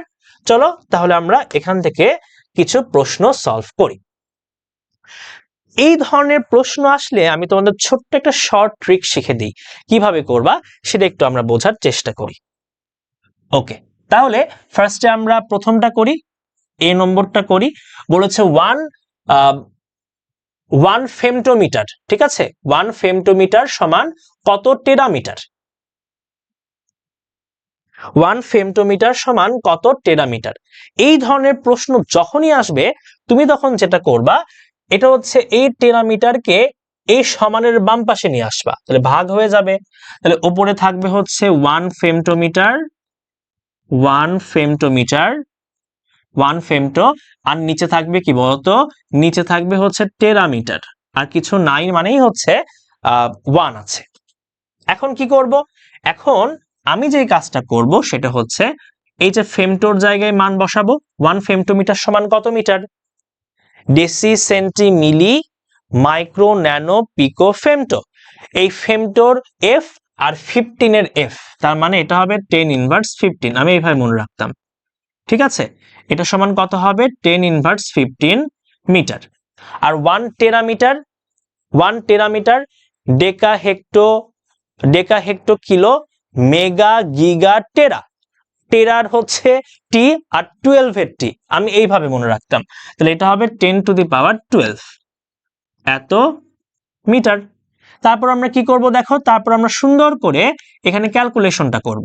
কত হবে দেখো তো, এই 12কে যদি উপরে নিয়ে যাও, আমরা সূচকের ব্যাপারগুলো জানি, এটা হয়ে যাবে 10 ইনভার্স 27। আর এখানে কি হবে, এখানে আইলা জাদু হয়ে মিটার মিটার কাটাকাটি। এবার আমরা কি করব দেখো, এবার আমরা এই যে টেরা আছে না, এই টেরাকে এই পাশে গুণ করে দিব, এই টেরাকে এই পাশে গুণ করে দিব। তাহলে কি হবে, 1 ফেমটোমিটার এটা সমান হবে 10 ইনভার্স 27 টেরামিটার। শেষ শেষ ওকে, তাহলে 1 femtometre is equal to 10 inverse 27 টেরামিটার। ওকে, কঠিন ছিল, কঠিন লাগার কথা না। আমি কি করব, ডান পাশে থাকবে তাকে কান ধরে এই পাশে নিয়ে আসব, ভাগ হয়ে যাবে। ফেমটোমিটার মানে 10 ইনভার্স 15 আর টেরা মানে 10 টু দি পাওয়ার 12। তারপর যোগ বিয়োগ গুণ ভাগ করে এরকম কিছু আসলো, মিটার মিটার কাটাকাটি হয়ে গেল। টেরা মিটারকে কান ধরে আবার আগের জায়গায় নিয়ে গেলাম, তাহলে কি হলো, 10 ইনভার্স 27 টেরা মিটার। ওকে, এটা খুবই খুবই ইজি হবে, ঠিক আছে। ওকে, এবার পরেরটা করি। বলেছে 1 পিএম সমান কত ন্যানোমিটার, ক্যাপিটাল পি কিন্তু। তাহলে 1 পিএম, ক্যাপিটাল পি এম, আর হচ্ছে ন্যানোমিটারকে টান ধরে নিচে নিয়ে আসবো, এই যে ন্যানোমিটার। এখন হিসাব করো, ক্যাপিটাল পি তাহলে কি হবে, ডেকা হেক্টো কিলো মেগা গিগা টেরা পেটা। ডেকা হেক্টো কিলো মেগা গিগা টেরা হচ্ছে 12 ছিল, পেটা হবে 15, তাহলে এটা হবে 10 টু দি পাওয়ার 15। এত মিটার। তারপর ন্যানো মানে কি? ন্যানো মানে এটা আমাদের মুখস্থ 10⁻৯ এত মিটার। তাহলে এখানে মিটার মিটার কাটাকাটি হয়ে যাবে, এই মাইনাসটা উপরে প্লাস হয়ে যাবে, এটা হবে 10⁻24। তারপর কি হবে? এই ন্যানোকে কান ধরে পাশে নিয়ে যাও, তাহলে আমরা পাবো 1 পেটামিটার ইজ ইকাল টু 10⁻24 ন্যানোমিটার। ওকে, শেষ। তাহলে এখন বাকি যেটা থাকলো এটা কি আমি করে দেব? উত্তর হচ্ছে না। তাহলে সি নম্বরটা তোমাদের জন্য এই স্টার্ট করে ফেলবা। ওকে, জাস্ট আমি যে প্রসিজারটা দেখালাম এটা ফলো করলেই একদম আইলা জাদু হয়ে যাবে। ঠিক আছে, ওকে। এরপরে যাই, বলেছে 1 ন্যানোসেকেন্ড সমান কত সেকেন্ড? এখনই দেখলাম 1 ন্যানোসেকেন্ড সমান 10⁻৯ সেকেন্ড। ওকে, 10⁻৯ সেকেন্ড। তারপর বলেছে 1 PM সমান কত AM? তোমরা আবার ঘড়ির PM AM ভাবিও না, ঠিক আছে? 1 PM সমান কত AM? আমরা কি করব? AM কে কান ধরে নিচে নিয়ে আসব, তাহলে 1 PM আর নিচে হচ্ছে আমরা AM চিন্তা করব। তাহলে PM মানে কি বলো? Deci, centi, milli, micro, nano, pico, femto. তাহলে পিকো, পিকোমিটার। তাহলে পিকো মানে কত? 10⁻12 মিটার। আর হচ্ছে এটা কি অ্যাটোমিটার বা অটোমিটার, যেটা তুমি বলো না কেন, কত হবে এটা? Deci, centi, milli, micro, nano, pico, femto, auto. এটা হবে 10⁻18 মিটার। তাহলে মিটার মিটার কাটাকাটি, এটা উপরে গিয়ে কত হবে? এটা হচ্ছে -12 + 18, এটা হয়ে যাবে 10⁶। 10⁶। তাহলে এটা কত হবে? এটা হবে হচ্ছে 1 PM সমান 10⁶ অটোমিটার। ওকে, তাহলে কত হবে? 10⁶ হবে। এটা দেখেছো কত সহজ? তাছাড়া তুমি কতক্ষণ ধরে কোনটা থেকে কনভার্ট করবা, করতে গিয়ে দেখবা জীবন হয়ে গেছে ধ্বংস। তার থেকে এইভাবে আমরা করব। ওকে, এরপরে বলেছে এককের গুণিতক বা উপসর্গের ক্ষেত্রে কোন সম্পর্কটি সঠিক? তাহলে কি হবে বলতো? কোন সম্পর্কটি সঠিক হবে? টেরা কি পিকো থেকে বড়? ডেকা, hecto, deci, centi, milli, micro, nano, পিকো, এটা তো প্রথমটাই ঠিক হচ্ছে। টেরা হচ্ছে বড়, ডেকা, হেক্টো, কিলো, মেগা, গিগা, টেরা। তাহলে হচ্ছে টেরা কিন্তু 10⁻12, আর পিকো মানে কি? 10⁻12। তার মানে প্রথমটাই হচ্ছে সঠিক, প্রথমটাই কিন্তু সঠিক, বাকিগুলা দেখারই দরকার নেই, বাকিগুলা ভুল। এবার আমরা পরিমাপের কিছু যন্ত্রপাতি সম্পর্কে আলোচনা করব। প্রথমে আসছে স্কেল। স্কেল আমরা সবাই দেখেছি। স্কেল যে দেখেনি তাকে বলবো তুমি কি করবা? তুমি হচ্ছে কচু গাছের সাথে গলায় দড়ি দাও। ঠিক আছে, কচু গাছের সাথে গলায় দড়ি দাও। স্কেল আমরা সবাই দেখেছি। তো কি হয়? ছোটখাটো দৈর্ঘ্য মাপার জন্য আমরা বেসিক্যালি মিটার স্কেল ব্যবহার করতে পারি। ওকে, তাহলে ছোটখাটো দৈর্ঘ্য মাপার জন্য আমরা মিটার স্কেল ব্যবহার করি। পরীক্ষাগারে দৈর্ঘ্য পরিমাপের সবচেয়ে সরল যন্ত্র হচ্ছে মিটার স্কেল। নামের মধ্যেই আছে মিটার, নামের মধ্যে আছে মিটার, তাহলে মিটার স্কেলের দৈর্ঘ্য কত হবে? মিটার স্কেলের দৈর্ঘ্য হবে 1 মিটার। ওকে, মিটার স্কেলের দৈর্ঘ্য হবে 1 মিটার কিংবা 100 সেন্টিমিটার, আর এই জন্য একে মিটার স্কেল বলা হয়। তাহলে মিটার স্কেলের দৈর্ঘ্য হচ্ছে 1 মিটার কিংবা 100 সেন্টিমিটার, এই জন্য একে আমরা বলি মিটার স্কেল। তারপর কি বলেছে? একটা স্কেলের সবচেয়ে যে সূক্ষ্ম দাগ থাকে আমরা সে পর্যন্ত মাপতে পারি। মিটার স্কেলে সাধারণত মিলিমিটার পর্যন্ত ভাগ করা থাকে, তাই মিটার স্কেলের সাহায্যে আমরা মিলিমিটার পর্যন্ত মাপতে পারি। ঠিক আছে, মানে একটা স্কেল কিংবা পরিমাপক যন্ত্রে যত সূক্ষ্ম ঘর পর্যন্ত দাগ কাটা থাকবে আমরা তত সূক্ষ্মভাবে বা তত ঘর পর্যন্ত সেটা পরিমাপ করতে পারি। তো মিটার স্কেলে বেসিক্যালি মিলিমিটার পর্যন্ত দাগ কাটা থাকে। মিলিমিটার পর্যন্ত দাগ কাটা যেহেতু থাকে, এই জন্য আমরা মিটার স্কেলের সাহায্যে মিলিমিটার পর্যন্ত মাপতে পারি।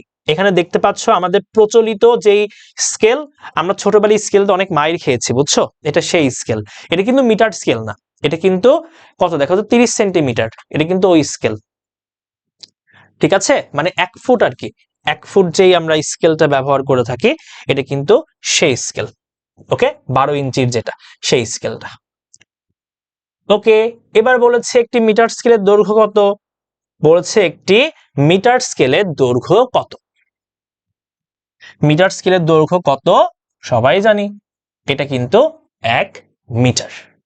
ঠিক আছে, আমরা এই পর্যন্ত বুঝতে পেরেছি। নটরডেমের সুন্দর একটা গল্পের কথা বলি।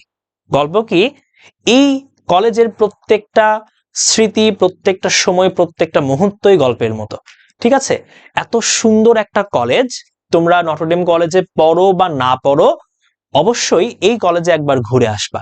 এই কলেজে তুমি যদি একবার ঘুরে আসো, তুমি আসলে মনে হবে যে ঢাকার বুকে ছোট্ট একটা সুন্দর বাগান তোমার কাছে, সেটা মনে হবে।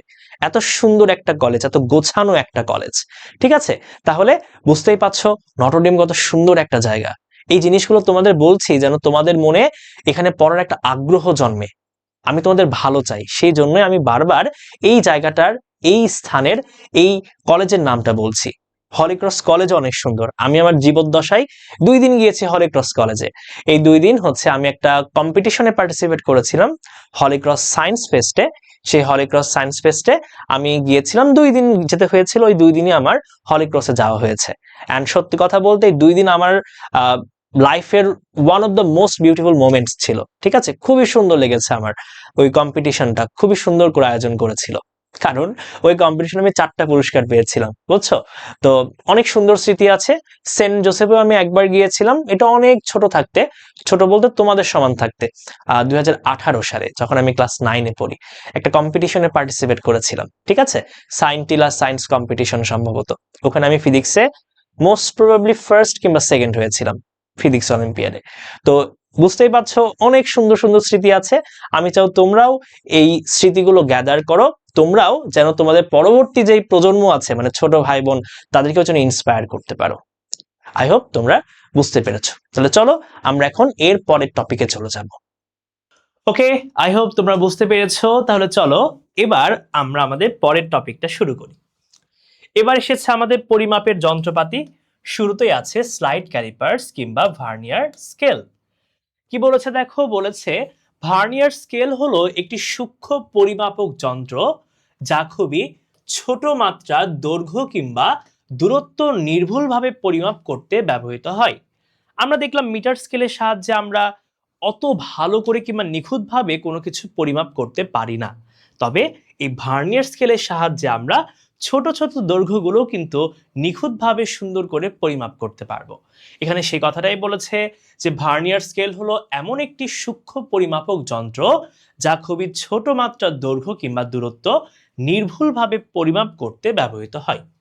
এটি মূলত একটি প্রধান স্কেল কিংবা মেইন স্কেল এবং একটি ভার্নিয়ার স্কেল নিয়ে গঠিত, যা একই সাথে কাজ করে সূক্ষ্ম পরিমাপ নিশ্চিত করে। এই যে দেখতে পাচ্ছি, এটা হচ্ছে একটা স্লাইড ক্যালিপার্স। এই স্লাইড ক্যালিপার্সের এটা হচ্ছে প্রধান স্কেল, আর এটা হচ্ছে সাহায্যকারী কিংবা সহায়ক স্কেল। তোমাদের জন্য একটা ভার্নিয়ার স্কেল আমরা রেখেছি। আমরা আশা করছি কখনো তোমাদের কিভাবে ভার্নিয়ার স্কেলের সাহায্যে পরিমাপ করতে হয় সেটা দেখাবো। এই যে এটা হচ্ছে একটা ভার্নিয়ার স্কেল। ঠিক আছে, ভার্নিয়ার স্কেল বলতে আমাদের স্লাইড ক্যালিপার্স। এই স্লাইড ক্যালিপার্সে দেখো আমাদের হচ্ছে এই যে এই স্কেলটা হচ্ছে প্রধান স্কেল, আর এটা হচ্ছে আমাদের ভার্নিয়ার স্কেল। ঠিক আছে, এটা হচ্ছে আমাদের স্লাইড ক্যালিপার্স। আমরা কখনো দেখব কিভাবে এই স্লাইড ক্যালিপার্সের সাহায্যে কোনো বস্তুর দৈর্ঘ্য পরিমাপ করা যায়। ওকে, চলো তাহলে দেখি এর পরে কি আছে। এরপরে বলেছে একটি স্লাইড ক্যালিপার্সে 2টি স্কেল থাকে, আমরা এখনই দেখলাম। সেই 2টি স্কেল কি কি? একটা হচ্ছে প্রধান স্কেল কিংবা মেইন স্কেল, আরেকটা হচ্ছে ভার্নিয়ার স্কেল। এরপর খুবই গুরুত্বপূর্ণ একটা কথা বলেছে যে প্রধান স্কেলে ক্ষুদ্রতম এক ঘরের মান হচ্ছে 1 মিলিমিটার। ঠিক আছে, এটা তোমাদের পরীক্ষায় কখনো প্রশ্ন যদি আসে, এই ইনফরমেশনটা দেয়া থাকতেও পারে, নাও দেয়া থাকতে পারে। ইনফরমেশনটা কি? প্রধান স্কেলে ক্ষুদ্রতম এক ঘরের মান 1 মিলিমিটার, আর ভার্নিয়ার স্কেলের কোনো একক নেই, এটা একটা সাহায্যকারী স্কেল। ঠিক আছে, কিন্তু স্কেল পরিমাপে ব্যবহার করি, এটা তো কোনো একক থাকার কথা না, এই কথাটাই বলেছে। এই যে আমরা দেখতে পাচ্ছি তোমাদের একটু আগে যেটা দেখালাম, এটাই হচ্ছে সেই স্লাইড ক্যালিপার্স। ওকে, ঠিক আছে। এবার বলেছে ভার্নিয়ার ধ্রুবক। দেখো সংজ্ঞাও কিন্তু নটরডেম পরীক্ষায় আসে, নটরডেম হলি ক্রস সেন্ট জোসেফে কিন্তু সংজ্ঞাও চলে আসতে পারে। একবার সঙ্গে এসেছে ভার্নিয়ার ধ্রুবক কিংবা ভার্নিয়ার কনস্ট্যান্ট। তাহলে ভার্নিয়ার ধ্রুবকটা কি জিনিস? প্রধান স্কেলের ক্ষুদ্রতম এক ঘরের মান এবং ভার্নিয়ার স্কেলের ক্ষুদ্রতম এক ঘরের মানের যে পার্থক্য তাকেই আমরা বলবো ভার্নিয়ার ধ্রুবক কিংবা ভার্নিয়ার কনস্ট্যান্ট। ঠিক আছে, প্রধান স্কেলের ক্ষুদ্রতম এক ঘরের মান ও ভার্নিয়ার স্কেলের ক্ষুদ্রতম এক ঘরের মানের পার্থক্যকে আমরা বলবো ভার্নিয়ার ধ্রুবক, আর একে আমরা ভিসি ভার্নিয়ার কনস্ট্যান্ট এর সাহায্যে প্রকাশ করে থাকি। ঠিক আছে, ওকে। তারপরে এই তো সূত্র বলেছে ভার্নিয়ার ধ্রুবক সমান প্রধান স্কেলের ক্ষুদ্রতম এক ঘরের মান মাইনাস ভার্নিয়ার স্কেলের ক্ষুদ্রতম এক ঘরের মান। ভার্নিয়ার স্কেলের আরেকটা সূত্র আছে, মানে ভার্নিয়ার ধ্রুবকের, এটা একটু লিখে রাখার পরে আছে হয়তো, VC is equal to S by N. ঠিক আছে, প্রধান স্কেলে ক্ষুদ্রতম এক ঘরের মান ডিভাইডেড ভার্নিয়ার স্কেলের ভাগ সংখ্যা। আমরা এটাও দেখবো সামনে। ওকে, এবার একটা ম্যাথ দিয়েছে, কি বলেছে আমরা একটু পড়ার ট্রাই করি। বলেছে মাহিন ভাইয়া একটি স্লাইড ক্যালিপার্স ব্যবহার করেন, যেই স্লাইড ক্যালিপার্সের প্রধান স্কেলের ক্ষুদ্রতম এক ঘরের মান হচ্ছে 1 মিলিমিটার। এটা পরীক্ষায় দেয়া থাকতেও পারে, নাও দেয়া থাকতে পারে। ঠিক আছে, প্রধান স্কেলে ক্ষুদ্রতম এক ঘরের মান 1 মিলিমিটার এবং ভার্নিয়ার স্কেলের 10 ঘর প্রধান স্কেলের 9 ঘরের সমান। তাহলে ভার্নিয়ার ধ্রুবকের মান কত এটা আমাদের বের করতে হবে। তোমাকে দেয়া আছে কি কি দেখো, প্রধান স্কেলে ক্ষুদ্রতম এক ঘরের মান দিয়েছে, এটা আমাদের এস এর মান, প্রধান স্কেলে ক্ষুদ্রতম এক ঘরের মান, আর এটা হচ্ছে ভার্নিয়ার স্কেলের ভাগ সংখ্যা অর্থাৎ এন এর মান দেয়া আছে। প্রধান স্কেলে ক্ষুদ্রতম এক ঘরের মান ডিভাইডেড ভার্নিয়ার স্কেলের ভাগ সংখ্যা। তাহলে এখান থেকে তো এখন বের করা তো কোনো ব্যাপারই না, বাচ্চাদের কাজ। চলো বাচ্চাদের কাজটা করে ফেলি। তাহলে আমাদের ভিসি সমান কি হবে বলতো? আমাদের ভিসি সমান হবে এস বাই এন। সব তোমার জানা আছে, মানগুলো বসিয়ে দাও। এস এর মান কত? এস এর মান হচ্ছে তোমার 1 মিলিমিটার আর এটা হচ্ছে 10, অর্থাৎ 0.1 মিলিমিটার। এটাই হচ্ছে আমাদের উত্তর। ওকে, কঠিন লাগলো? এগুলো সহজ, এগুলো একদম বাচ্চাদের পড়া। ঠিক আছে, এগুলো তোমরা আগে থেকেই পড়েছো, জাস্ট রিভিশন দেয়া ছোট্ট করে। ঠিক আছে, এই যে কোয়েশ্চেনটা আমরা সলভ করলাম ওই সূত্রটা, ভিসি সমান এস বাই এন। এস মানে প্রধান স্কেলে ক্ষুদ্রতম এক ঘরের মান আর এন হচ্ছে ভার্নিয়ার স্কেলের মোট ঘর সংখ্যা কিংবা ভাগ সংখ্যা। ওকে, তারপর কি বলেছে? বলেছে এখানে যেই ভার্নিয়ার স্কেলের ভার্নিয়ার ধ্রুবকের মান যত কম হবে আমরা সেই ভার্নিয়ার স্কেলের সাহায্যে তত নিখুঁতভাবে দৈর্ঘ্য পরিমাপ করতে পারবো। চলো একটু পড়ি কি বলেছে। বলেছে যে স্লাইড ক্যালিপার্সের ভার্নিয়ার ধ্রুবক যত কম সেই স্লাইড ক্যালিপার্সের সাহায্যে তত সূক্ষ্মভাবে মাপা সম্ভব। ঠিক আছে, যার যার ভার্নিয়ার ধ্রুবকের মান কম ওই স্লাইড ক্যালিপার্সটা তত ঘর পর্যন্ত, তত সংখ্যা পর্যন্ত নিখুঁতভাবে পরিমাপ করতে পারে। ঠিক আছে, এই কথাটাই বলেছে। বলেছে যে স্লাইড ক্যালিপার্সের ভার্নিয়ার স্কেলের ঘর সংখ্যা যত বেশি সেই স্লাইড ক্যালিপার্সের ভার্নিয়ার ধ্রুবক তত কম। কি বললো এখানে? আমাদের সূত্রটা কি ছিল? আমাদের ভিসি সমান ছিল S by N. S by N, N হচ্ছে আমার ভার্নিয়ার স্কেলের ভাগ সংখ্যা। তাহলে ভিসির সাথে এন এর সম্পর্ক কি? ব্যস্তানুপাতিক সম্পর্ক না? ভিসির সাথে এন এর সম্পর্ক ব্যস্তানুপাতিক, অর্থাৎ ভার্নিয়ার স্কেলের ভাগ সংখ্যা যদি বৃদ্ধি পায়, ভার্নিয়ার স্কেলের ভাগ সংখ্যা যদি বৃদ্ধি পায় ভার্নিয়ার ধ্রুবক কম হবে, আর ভাগ সংখ্যা যদি বেড়ে যায় ভার্নিয়ার ধ্রুবক কি হবে? কম হবে, আর ভাগ সংখ্যা কমে গেলে ভার্নিয়ার ধ্রুবক বেশি হবে। এই কথাটাই বলেছে যে যে স্লাইড ক্যালিপার্সের ভার্নিয়ার স্কেলের ঘর সংখ্যা যত বেশি, এন এর মান যত বেশি, তার ভার্নিয়ার ধ্রুবক তত কম, ভিসির মান তত কম। এই কথাটাই বলেছে। আর সেই স্লাইড ক্যালিপার্সের সাহায্যেই তত সূক্ষ্মভাবে পরিমাপ করা সম্ভব। ঠিক আছে, তাহলে যার ভার্নিয়ার ধ্রুবকের মান যত কম তার সাহায্যে আমরা তত ঘর পর্যন্ত সূক্ষ্মভাবে সুন্দর করে পরিমাপ করতে পারবো। এই কথাই বলেছে।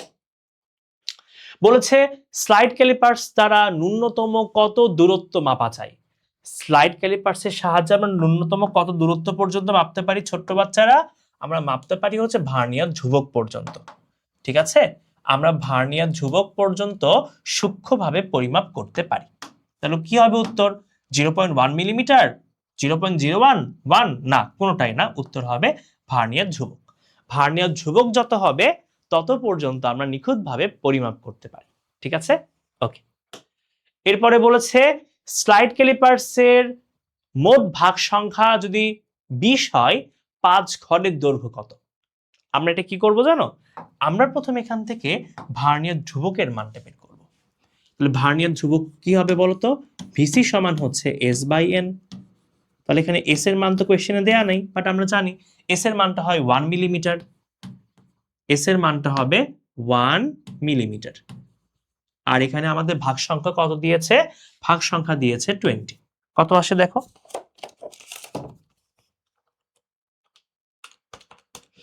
0.05। এটা আসে 0.05 এত মিলিমিটার। ঠিক আছে, তারপর বলেছে 5 ঘরের দৈর্ঘ্য কত? এই তো এত ঘর পর্যন্ত আমরা সূক্ষ্মভাবে পরিমাপ করতে পারি। আমরা ভার্নিয়ার ধ্রুবক যত তত পর্যন্ত সূক্ষ্মভাবে পরিমাপ করতে পারি। তাহলে এটা হচ্ছে আমার 1 ঘরের দৈর্ঘ্য হলো। এখন আমাদের 5 ঘরের দৈর্ঘ্য চেয়েছে, তাহলে 5 ঘরের দৈর্ঘ্য পাবো কিভাবে? জাস্ট এটার সাথে আমি 5 গুণ করে দেব। তাহলে 5 ইন্টু 0.05। ঠিক আছে, 5 ইন্টু 0.05, এটা আসে 0.25। 0.25 এত মিলিমিটার। তাহলে কোনটা হবে? এই যে বি নম্বরটা। ঠিক আছে, কঠিন না কিন্তু, এগুলো সহজ, এগুলো ইজি। ওকে, তারপর ভার্নিয়ার স্কেলের সাহায্যে কোন একটা বস্তুর দৈর্ঘ্য নির্ণয় সূত্র হচ্ছে দৈর্ঘ্য L = প্রধান scale part plus vernier scale part. ঠিক আছে, তাহলে আমাদের সূত্রটা কি? L = প্রধান স্কেল পার্ট অর্থাৎ M, আর ভার্নিয়ার স্কেল পার্ট এটা হচ্ছে ভি প্রাইম। ঠিক আছে, আর ভার্নিয়ার স্কেল পার্টটাকে আমরা এইভাবে লিখতে পারি, ভার্নিয়ার স্কেলের পার্ট সমান হচ্ছে ভি ইন্টু ভিসি, ভার্নিয়ার সমাপতন ইন্টু ভার্নিয়ার ধ্রুবক। ঠিক আছে, এটা হচ্ছে সূত্র। L = M plus V into VC. তাহলে ভার্নিয়ার স্কেলের সাহায্যে কোন একটা বস্তুর দৈর্ঘ্য পরিমাপ করব কিভাবে? প্রধান স্কেলের পার্ট এবং ভার্নিয়ার স্কেল পার্ট যোগ করে দিব, আর ভার্নিয়ার স্কেলের পার্টকে আমরা ভি ইন্টু ভিসি লিখতে পারি। ঠিক আছে, আশা করছি এগুলো আমরা জানি। দিয়েছে এখন এখান থেকে ম্যাথ দিয়েছে, হয়তো সূত্রই তো আমরা যতগুলো সূত্র দেখলাম ওগুলো লেখা আছে। ঠিক আছে, ওকে। কি বলেছে দেখো? বলেছে কোন বস্তুর দৈর্ঘ্য পরিমাপের ক্ষেত্রে স্লাইড ক্যালিপার্সের সাহায্যে প্রধান স্কেলের পার্ট পাওয়া যায় 3.2 সেন্টিমিটার এবং বস্তুর দৈর্ঘ্য 3.24 সেন্টিমিটার। তাহলে ভার্নিয়ার সমপাতন কত এটা আমার বের করতে হবে, আর ভিসির মান কোয়েশ্চেনে দেয়া আছে। কত সহজ কোয়েশ্চেন দেখেছো? তাহলে এটা হচ্ছে আমাদের বস্তুর দৈর্ঘ্য কত, এটা আমাদের এল এর মান 3.24। তারপর বলেছে কি প্রধান স্কেলের পার্ট পাওয়া যায় এটা, তাহলে এটা হচ্ছে আমার এম এর মান। তারপর কি বলেছে? ভার্নিয়ার সমপাতন, এটা হচ্ছে ভি বের করতে হবে। ঠিক আছে, আর ভিসির মান দেয়া আছে, চলো বের করে ফেলি। এখানে ছোট্ট একটা কাজ করতে হবে। সে ছোট্ট কাজ কি জানো? সে ছোট্ট কাজটা হচ্ছে এখানে দেখো ভার্নিয়ার প্রধান স্কেলের পার্টটা সেন্টিমিটারে, দৈর্ঘ্য সেন্টিমিটারে, ভিসি দেয়া আছে তোমার মিলিমিটারে, এটাকে তোমার সেন্টিমিটারে কনভার্ট করতে হবে। ঠিক আছে, এটাকে সেন্টিমিটারে কনভার্ট করো, কি হবে? মিলিমিটার থেকে সেন্টিমিটার যাব, 10 দিয়ে ভাগ করে দাও, তাহলেই হবে 0.005 এত সেন্টিমিটার। ঠিক আছে, এখন জাস্ট মানগুলো বসিয়ে দাও, তাহলেই তো কাজ শেষ। আমাদের সূত্র কি? আমাদের সূত্র হচ্ছে L = M plus V into VC. আমার কি করতে হবে? ভি এর মানটা বের করতে হবে, এ তো সহজ। তাহলে ভি ইন্টু ভিসি সমান কি হবে? ভি ইন্টু ভিসি সমান হবে L মাইনাস এম, আর এখান থেকে আমার লাগবে ভি এর মান। তাহলে ভি সমান কি হবে? L minus M into into না বা ডিভাইডেড ভিসি। মানগুলো বসিয়ে দাও, তাহলে আমাদের কাজ শেষ।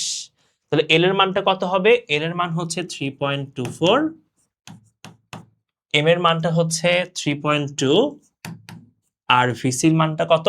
ভিসির মানটা হচ্ছে 0.005। সবগুলো কিন্তু সেম এককে হতে হবে। ঠিক আছে, সেম এককে হতে হবে। 3.24 3.2 ডিভাইডেড 0.005, এটা আসে 8। তাহলে ভার্নিয়ার সমপাতন কত? ভার্নিয়ার সমপাতন হচ্ছে 8। ভার্নিয়ার সমপাতনে কিন্তু কোনো একক হয় না। ঠিক আছে, এটা শুধুমাত্র 8 হয়। শেষ। কত সহজ দেখেছো? এই ধরনের প্রশ্নগুলো আসবে। এই চ্যাপ্টার খুবই সহজ, তো এখান থেকে কঠিন প্রশ্ন আসার সম্ভাবনা খুবই কম। ওকে, তারপর হচ্ছে এই কোয়েশ্চেনটা বলেছে যে প্রধান স্কেলের পার্ট দিয়েছে তোমাকে 5 মিলিমিটার, প্রধান স্কেলের পার্ট হচ্ছে 5 মিলিমিটার, ভার্নিয়ার সমপাতন হচ্ছে 16 এবং প্রধান স্কেলে ক্ষুদ্রতম এক ভাগের দৈর্ঘ্য তোমাকে দিয়েছে 1 মিলিমিটার। আর বলেছে প্রধান স্কেলের 19 ঘর ভার্নিয়ার স্কেলের 20 ঘরের সমান যদি হয় মোট দৈর্ঘ্য আমার বের করতে হবে, মোট দৈর্ঘ্য আমার বের করতে হবে। সব ইনফরমেশন তোমার দেয়া আছে, জাস্ট মানগুলো বসালেই কাজ শেষ। বলেছে প্রধান স্কেলে পার্ট হচ্ছে 5 মিলিমিটার, এটা আমাদের এম এর মান, ভার্নিয়ার সমপাতন হচ্ছে V16।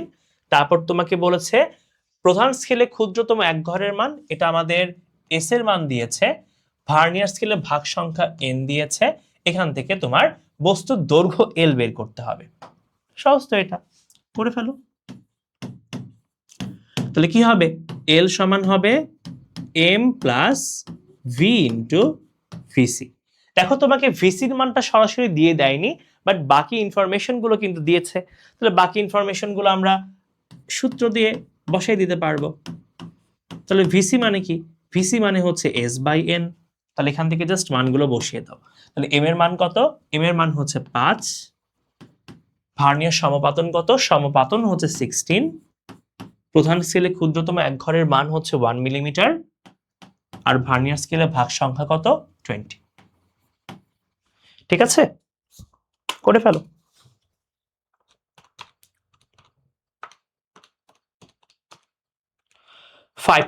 আসে। ওকে, কত হবে এটা 5.8 একক। কিন্তু খুবই সাবধান, নটরডেম পরীক্ষায় একক ভুল করেও ভুল করা যাবে না, ঠিক আছে?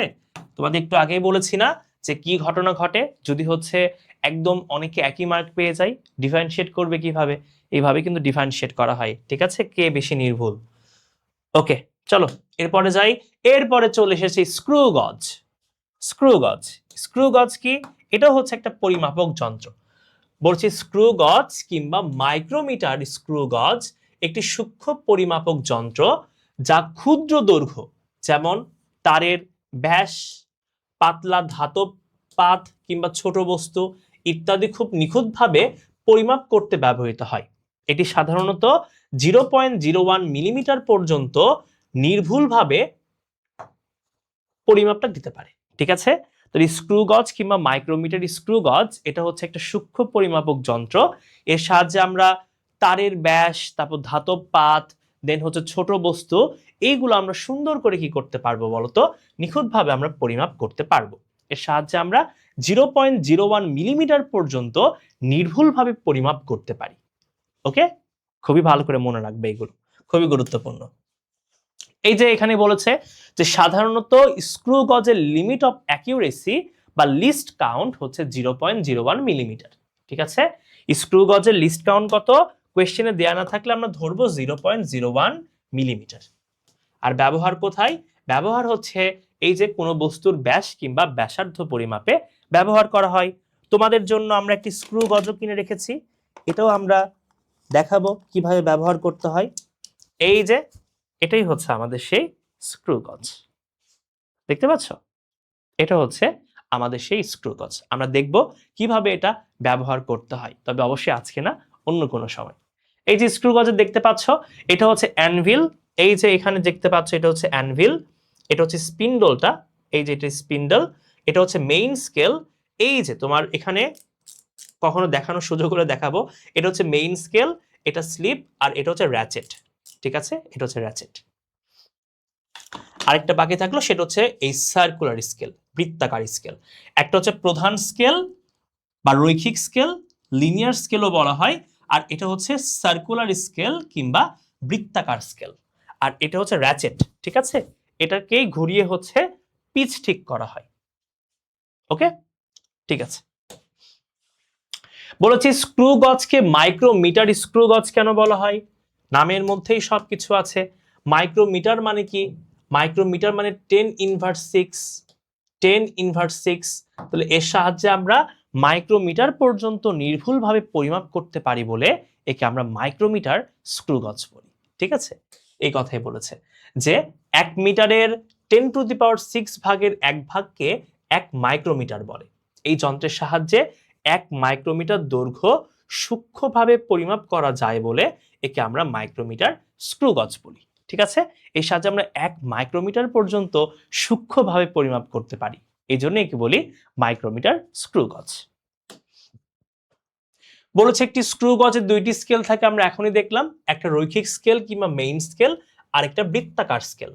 আর বলেছে রৈখিক স্কেলের ক্ষুদ্রতম এক ঘরের মান হচ্ছে 1 মিলিমিটার। এগুলো খুব ভালো করে মনে রাখবা। রৈখিক স্কেলের ক্ষুদ্রতম এক ঘরের মান হচ্ছে 1 মিলিমিটার। বৃত্তাকার স্কেলে কোনো একক নেই, এটি একটা সাহায্যকারী স্কেল। ওকে, রৈখিক স্কেলে ক্ষুদ্রতম এক ঘরের মান 1 মিলিমিটার। ওকে, এবার বলেছে পিচ, খুবই গুরুত্বপূর্ণ। পিচ, এই পিচ জিনিসটা কি?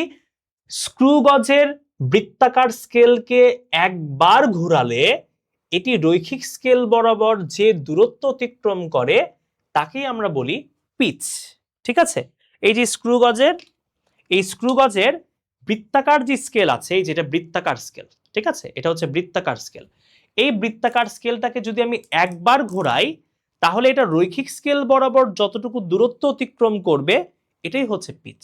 ঠিক আছে, এই যে দেখো, এটা হচ্ছে আমার বৃত্তাকার স্কেল, আর এখানে ছোট্ট যে অংশটা দেখতে পাচ্ছ এটা রৈখিক স্কেল। তাহলে আমি যদি কি করি, আমি যদি এই যে এই বৃত্তাকার স্কেলটাকে একবার ঘোরাই, এটা রৈখিক স্কেল বরাবর যতটুকু দূরত্ব অতিক্রম করবে এটাই হচ্ছে পিচ। ঠিক আছে, এটাই হচ্ছে পিচ। ওকে, তাহলে স্ক্রু গজের বৃত্তাকার স্কেলকে একবার ঘোরালে এটি রৈখিক স্কেল বরাবর একবার, কিন্তু ঠিক আছে, একবার ঘোরালে এটি রৈখিক স্কেল বরাবর যে দূরত্ব অতিক্রম করে তাকেই বলা হয় পিচ। আর পিচ কত? পিচের পরিমাপ সাধারণত 1 মিলিমিটার। ওকে, পিচের পরিমাপটা সাধারণত 1 মিলিমিটার। ওকে, কি বলেছি? স্ক্রু গজে স্ক্রু এর সরণকে কি বলে এখনই আমরা দেখে আসলাম। স্ক্রু গজে স্ক্রু এর সরণটাকে আমরা বলি পিচ। ঠিক আছে, স্ক্রু এর সরণটাকে আমরা বলি পিচ। ওকে, তারপর কি বলেছে? পিচ ও বৃত্তাকার স্কেলের মোট ঘর সংখ্যার অনুপাতকেই লঘিষ্ঠ গণন বলে। অর্থাৎ পিচকে আমরা নরমালি পি দিয়ে প্রকাশ করি, আর বৃত্তাকার স্কেলের মোট ঘর সংখ্যাকে আমরা এন দিয়ে প্রকাশ করি। তাহলে এই পি এবং এন এর অনুপাতটাই হচ্ছে লঘিষ্ঠ গণন। লঘিষ্ঠ গণনকে আমরা এল সি দিয়ে প্রকাশ করি। লঘিষ্ঠ গণনকে আমরা এল সি দিয়ে প্রকাশ করি। এই এল সি সমান কি হবে? এল সি সমান হবে পিচ ডিভাইডেড বৃত্তাকার স্কেলের ভাগ সংখ্যা। L C is equal to P by N. আমরা দেখেছিলাম ভিসি সমান এস বাই এন, আর এখানে এল সি সমান হবে পি বাই এন। ঠিক আছে, আর এখানে কি বলেছে? যে স্ক্রু গজের লঘিষ্ঠ গণন যত কম হবে সেই স্ক্রু গজের সাহায্যে তত সূক্ষ্মভাবে পরিমাপ করা সম্ভব। আমরা স্লাইড ক্যালিপার্সে দেখেছিলাম যে ভার্নিয়ার ধ্রুবক যত কম হবে তার সাহায্যে আমরা তত ঘর পর্যন্ত নির্ভুলভাবে পরিমাপ করতে পারি। ঠিক সেম ভাবে এখানেও একই কথা, লঘিষ্ঠ গণন যত কম হবে তার সাহায্যে তত নির্ভুলভাবে সূক্ষ্মভাবে পরিমাপ করতে পারি। ঠিক আছে, ওকে। তারপর একই কথা, বৃত্তাকার স্কেলের ঘর সংখ্যা যত বেশি, মানে এন এর মান যত বেশি হবে এলসির মান তত কম হবে, আর তার সাহায্যে আমরা অধিকতর সূক্ষ্ম পরিমাপ করতে পারবো। এই কথাটাই বলেছে। ঠিক আছে, ওকে, চলো এরপর একটু আমরা ছোট্ট ক্লাসের পড়াশোনা একটু মনে করি। কি বলেছে? বৃত্তের পরিধি এবং ব্যাসের অনুপাতই হচ্ছে পাই। পায়ের মান আমরা সবাই জানি 3.1416। আমরা এটা আসন্ন মান ধরে নিয়ে কাজ করি। বৃত্ত হচ্ছে দ্বিমাত্রিক, এটা আমরা সবাই জানি। বৃত্ত হচ্ছে দ্বিমাত্রিক আর গোলক হচ্ছে ত্রিমাত্রিক। ঠিক আছে, বৃত্ত মানে কোনটা? বৃত্ত মানে হচ্ছে তোমার ওই তো চুড়ি আছে না, চুড়ি, এই চুড়িটা হচ্ছে বৃত্ত, মেয়েরা যেটা হাতে পরে সাজুগুজু করে। আর গোলক কোনটা? এই যে মার্বেল আমরা ব্যবহার করি এটা হচ্ছে একটা গোলক। ক্রিকেট বল, ফুটবল এগুলো কিন্তু সবই গোলক। ঠিক আছে, ওকে। তারপর বৃত্তের ক্ষেত্রফলের সূত্র আমরা সবাই জানি পাই আর স্কোয়ার। আর বৃত্ত যেহেতু দ্বিমাত্রিক, বৃত্তের কিন্তু কোনো আয়তন নেই, বৃত্তের কোনো আয়তন থাকে না। গোলকের ক্ষেত্রফল আমরা জানি 4 পাই আর স্কোয়ার, আর গোলকের আয়তন কত? গোলকের আয়তন হচ্ছে 4/3 পাই আর কিউব।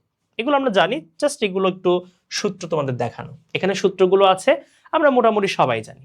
ঠিক আছে, বৃত্তের পরিধি 2 পাই আর, বৃত্তের ক্ষেত্রফল পাই আর স্কোয়ার, গোলকের পৃষ্ঠতলে ক্ষেত্রফল 4πr², গোলকের আয়তন 4/3πr³, সিলিন্ডারের যে বৃত্তাকার প্রস্থচ্ছেদ আছে তার ক্ষেত্রফল হচ্ছে πr², আর সিলিন্ডারের সম্পূর্ণ প্রস্থচ্ছেদের ক্ষেত্রফল হচ্ছে 2πr × r+h। এগুলো আমরা জানি, তাই না? এগুলো আমরা মোটামুটি জানি।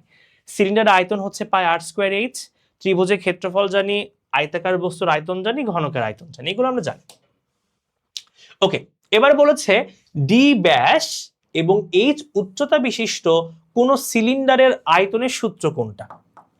সিলিন্ডারের আয়তনের সূত্র কি?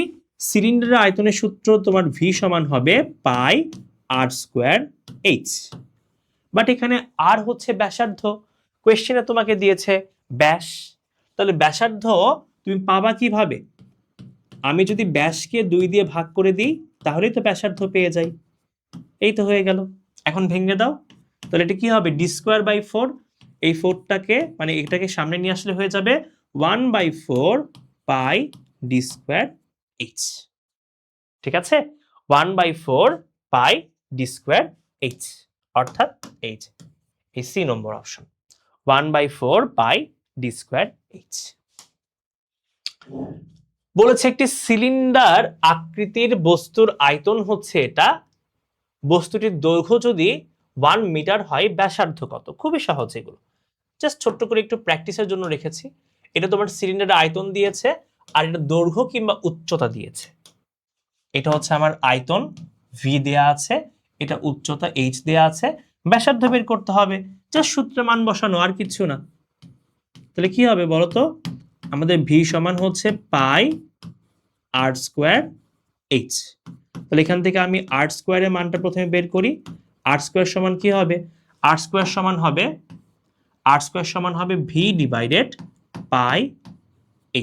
ওকে, তো মোটামুটি আমরা এখানে ভি এর মান দিয়েছে 22/7, এটা ভি এর মান। পায়ের মানকেও কিন্তু আমরা 22/7 আকারে লিখতে পারি, তাই না? পায়ের মানকেও কিন্তু 22/7 আকারে লেখা যায়। তুমি লিখে দেখো, তাহলে দেখবে মোটামুটি 3.1416 এর কাছাকাছি আসে। আর দৈর্ঘ্য দিয়েছে 1, তো আমরা আলটিমেটলি এখানে 1 হবে। তাহলে এখন এই তো এখান থেকে আর এর মানটা বের করো, রুট করে দিলে 1 মিটারই থাকে। ঠিক আছে, তাহলে এখান থেকে আমরা সহজেই বলতে পারি যে ব্যাসার্ধটা হচ্ছে 1 মিটার। ডিসমিস, শেষ। পরের কোশ্চেন বলেছে উদ্দীপকের নিরেট বলটিকে, এই যেটাকে নিরেট বল, এই নিরেট বলকে যদি আমি এই সিলিন্ডার কিংবা ঘন বস্তুর মধ্যে রাখি তাহলে খালি অংশের আয়তন কত? খুবই সহজ একটা ম্যাথ। কি বলেছে? তোমার কাছে একটা সিলিন্ডার আছে, সরি ঘনক আছে, এই ঘনকের মধ্যে আমি একটা বস্তু রাখবো, তাহলে কি হবে? এই বস্তু একটা জায়গা দখল করবে, যতটুকু জায়গা দখল করবে আমি যদি কি করি, এই ঘনকের আয়তন থেকে এই গোলকের আয়তনটা বাদ দিয়ে দিই, তাহলে তো ফাঁকা অংশের আয়তন পাবো, তাই না?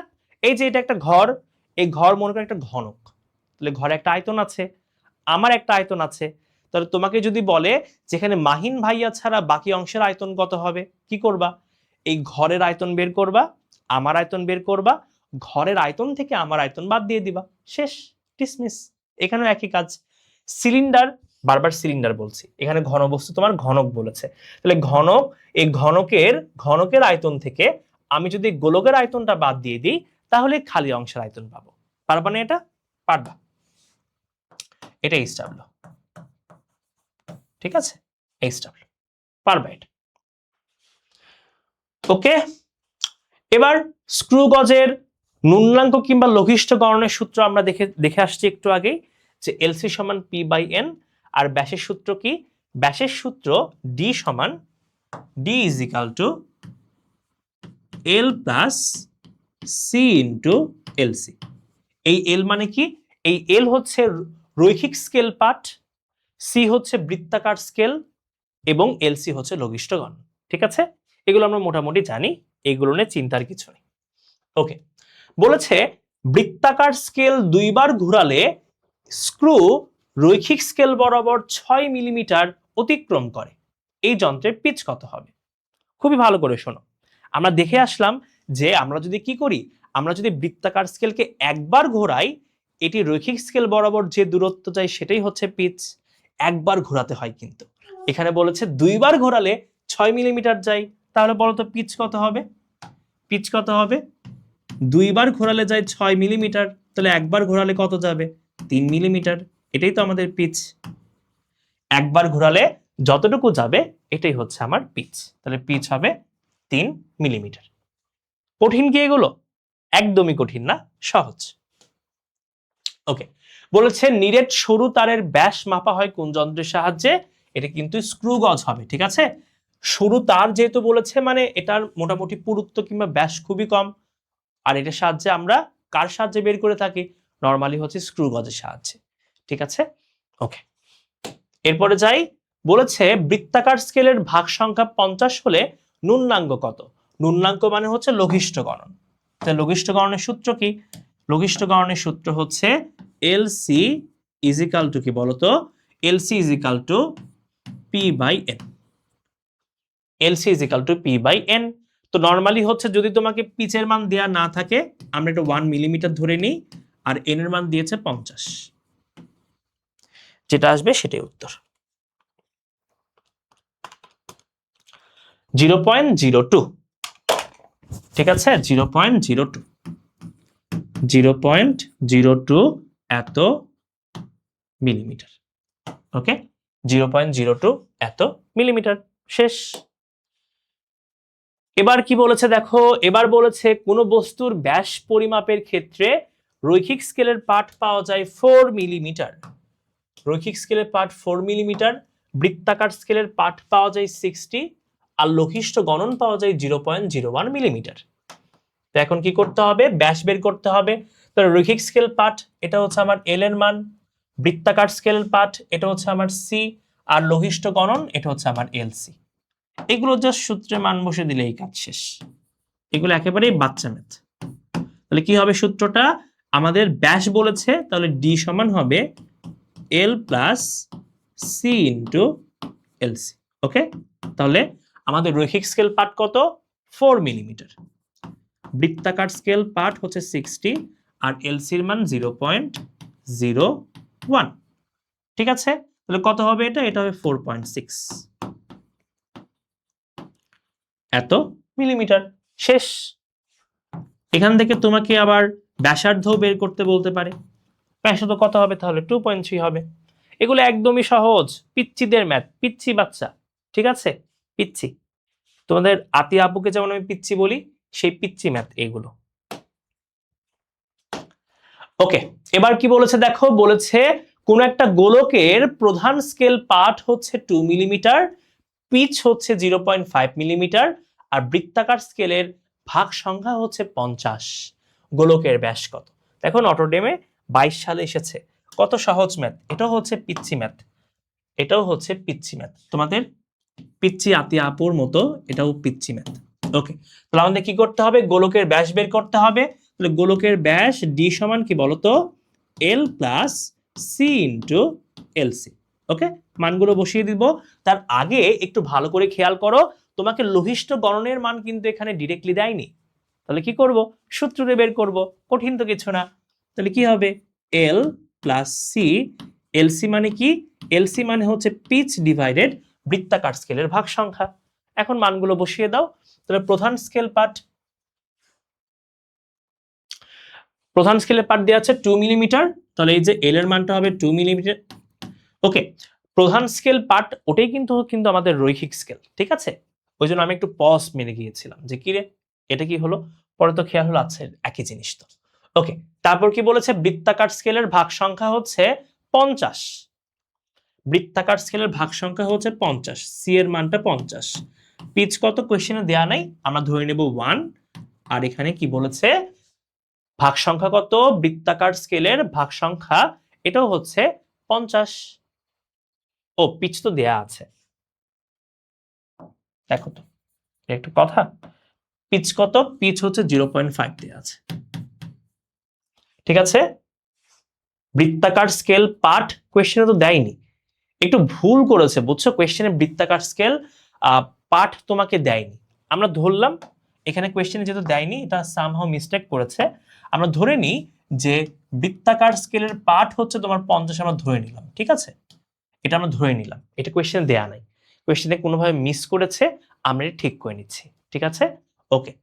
আর কি বলেছে, বৃত্তাকার স্কেলের ভাগ সংখ্যা হচ্ছে 50। ওকে, তাহলে 50 কেটে গেল, এটা হবে 2.05। ঠিক আছে, 2.05 এত মিলিমিটার। শেষ।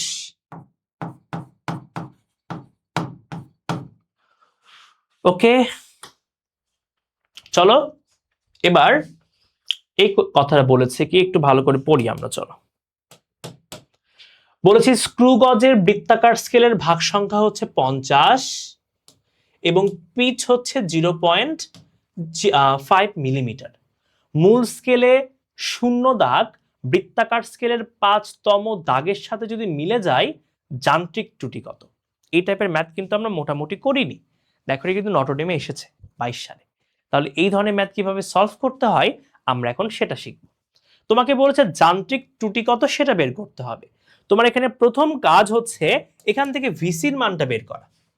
ঠিক আছে, ভিসি না মানে এলসির মানটা বের করা। যদি স্ক্রু গজ বলেছে আমরা এখান থেকে এলসির মানটা বের করব। তাহলে এলসি সমান কি হবে বলতো? এলসি সমান হবে পিচ ডিভাইডেড বৃত্তাকার স্কেলের ভাগ সংখ্যা। তাহলে পিচ কত? এখানে পিচের মান 0.5 মিলিমিটার আর বৃত্তাকার স্কেলের ভাগ সংখ্যা 50। তাহলে 0.5 ডিভাইডেড 50, 0.5 ডিভাইডেড 50 0.01 আসে। ঠিক আছে, এটা আসে 0.01। এখন দেখো তোমাকে এখানে কি বলেছে যে মূল স্কেলের 0তম দাগ বৃত্তাকার স্কেলের 5তম দাগের সাথে মিলে যায়। তাহলে এখান থেকে আমার ত্রুটিটা কি হবে জানো? ত্রুটি এই ইরোডটা কি হবে? এই ইরোডটা কি হবে? এই যে এলসি যেটা আছে, এই এলসির সাথে আমরা জাস্ট এই 5 গুণ করে দিব। ঠিক আছে, মূল স্কেলের 0তম দাগ বৃত্তাকার স্কেলের যততম দাগের সাথে মিলে যাবে ওটা দিয়ে গুণ করে দিলেই আমার কাজ শেষ। তাহলে এখানে ইরোর কত আসবে? এখানে ইরোর আসবে 0.05 এত মিলিমিটার। ওকে, বুঝতে পারলাম? 0.05 এত মিলিমিটার। শেষ হয়ে গেল। দেখো সেম একই কোয়েশ্চেন বের করে ফেলবা। ঠিক আছে, একই কোয়েশ্চেন বের করে ফেলবা। ইজি, এগুলো ইজি। দেখো এটাও কিন্তু নটোডেম 22 সালে আসছে, এই ধরনের প্রশ্নগুলো কিন্তু আসে।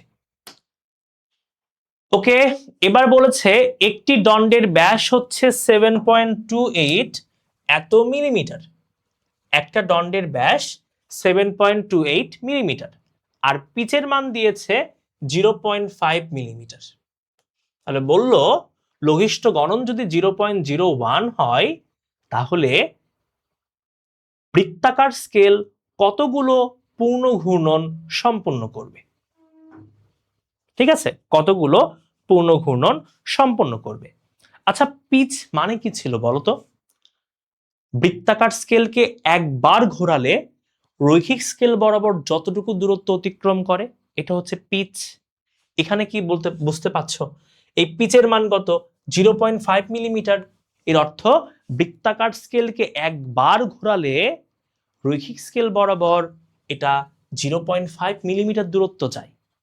তাহলে এখন বলো তো এই 7.28 এটা হচ্ছে কি? এটা হচ্ছে ব্যাস, এটা হচ্ছে ব্যাস। তাহলে কি করব আমরা?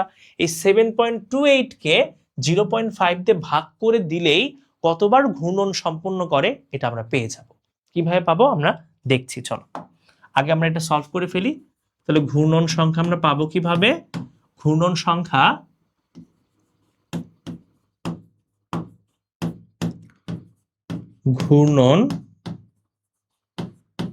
ঘূর্ণন সংখ্যা পাবো কিভাবে? এই 7.28 কে 0.5 দিয়ে ভাগ করে দেব। ওকে, 7.28 ভাগ 0.5 14 কাছাকাছি আসবে, 14.56।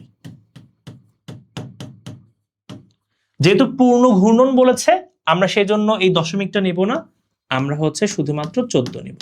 তাহলে 14 বার পূর্ণ ঘূর্ণন সম্পন্ন করবে। একটু ভালো করে খেয়াল করো, 0.5 মিলিমিটার অতিক্রম করলে সে ঘোরে একবার, তাহলে 1 মিলিমিটার অতিক্রম করলে সে ঘুরবে কত, 1 ডিভাইডেড 0.5 বার, তাহলে সে কতটুকু দূরত্ব যেতে হবে, 7.28, তাহলে 7.28 দূরত্ব গেলে সে ঘুরবে কতবার, 7.28 ডিভাইডেড 0.5। এই কাজটাই করেছি, ঐকিক নিয়ম, আর কিচ্ছু না। ঠিক আছে, আশা করছি আমরা ক্লিয়ার।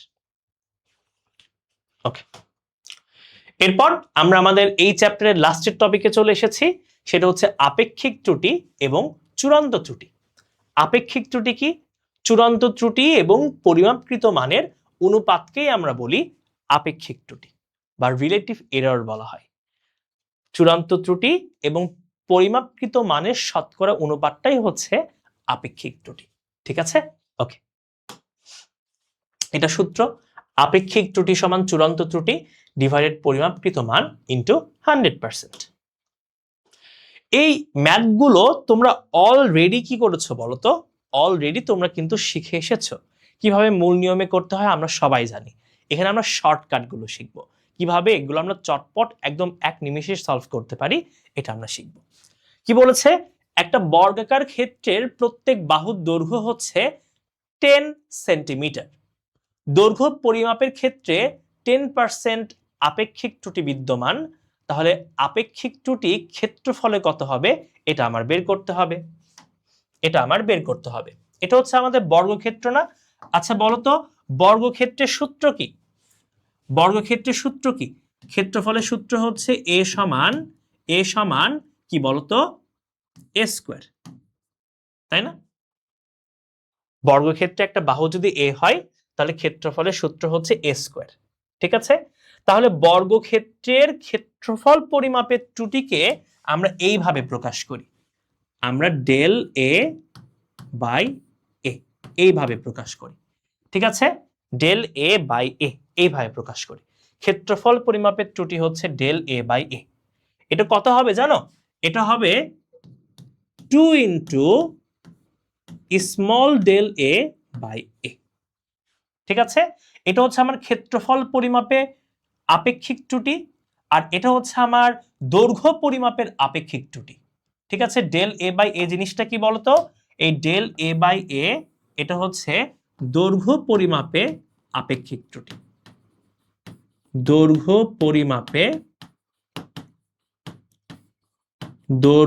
পরিমাপে আপেক্ষিক ত্রুটি এখানে দেয়া আছে। এই যে দৈর্ঘ্য পরিমাপে আপেক্ষিক ত্রুটি তোমাকে দিয়েছে 10%, এটাই আমার কি, এটাই হচ্ছে আমার ডেল এ বাই এর মান দেয়া আছে, ডেল এ বাই এর মান দেয়া আছে। এখন কি করব, জাস্ট এই সূত্রে মান বসিয়ে দিব, তাহলে আমার কাজ শেষ। তাহলে বলো ডেল ক্যাপিটাল এ বাই এ সমান কি হবে, এটা হবে 2 ইন্টু এই যে 10%, অর্থাৎ আমার ক্ষেত্রফল নির্ণয়ে আপেক্ষিক ত্রুটি হবে 20%। শেষ, শেষ। ঠিক আছে, এটা বের করা খুবই সহজ, জাস্ট কি করব দেখো, এই পাওয়ারটাকে সামনে নিয়ে আসবো, তারপর ডেল এ বাই এ লিখে দিব, তাহলেই কাজ শেষ, তাহলেই কাজ শেষ। এই যে এই পাওয়ারটাকে সামনে নিয়ে আসবো, তারপর এই যে যেটা ছোট হাতে থাকবে, মানে ছোট বলতে আর কি, যেটা আমরা বের করতে চাই ওটা ডেল এ বাই এ, তাহলেই শেষ হয়ে গেল, হয়ে গেল। এরপরে যাই, এবার বলেছে একটা ঘনক আকৃতির বস্তুর প্রত্যেক বাহুর দৈর্ঘ্য 20 সেন্টিমিটার, দৈর্ঘ্য পরিমাপে 5% আপেক্ষিক ত্রুটি বিদ্যমান। ওই আবার, ঠিক আছে, দৈর্ঘ্য পরিমাপে 5% আপেক্ষিক ত্রুটি বিদ্যমান, এটা হচ্ছে আমার ডেল এ বাই এ দেয়া আছে। ওকে, বলেছে বস্তুটির আয়তন নির্ণয়ে আপেক্ষিক ত্রুটি কত। এটা আরো সহজ, আয়তন বলেছে না, আয়তন বললে আমরা আপেক্ষিক ত্রুটি কি বলবো জানো, এটা হবে ডেল ভি বাই ভি, আয়তন নির্ণয় আপেক্ষিক ত্রুটি, এটা হবে 3 ইন্টু ডেল আর বাই আর, বা ডেল এ বাই এ বললেই হলো।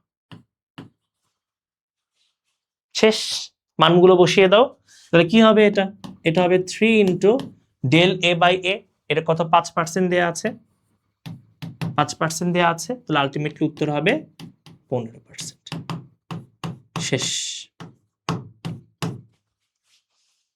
শেষ। কত সহজ দেখেছো, কত সহজ।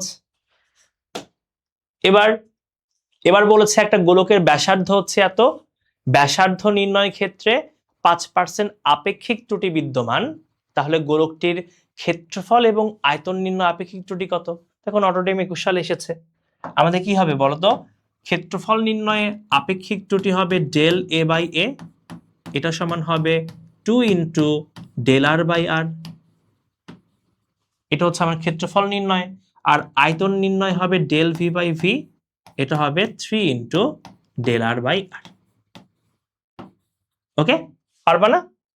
পারবা, ঠিক আছে। তোমাদের এটা এইচডব্লিউ থাকলো, করতে পারবা না ছোট্ট বাচ্চারা? পারবা। ওকে, এবার বলেছে একটা বস্তুর দৈর্ঘ্য হচ্ছে এত হলে দৈর্ঘ্য পরিমাপের শতকরা ত্রুটি কত? এই যে প্লাস মাইনাসের পর যে অংশটা দেয়া থাকে এটাই হচ্ছে আমার ত্রুটির পরিমাণটা। এই যে এই প্লাস মাইনাসের পর যেটা আছে এটাই হচ্ছে আমার কি বলতো ত্রুটি, এটাই হচ্ছে আমার ত্রুটি। তাহলে এখন দৈর্ঘ্য পরিমাপের শতকরা ত্রুটি চেয়েছে, তাহলে শতকরা ত্রুটি, শতকরা ত্রুটি চেয়েছে। শতকরা ত্রুটি আমরা পাবো কিভাবে?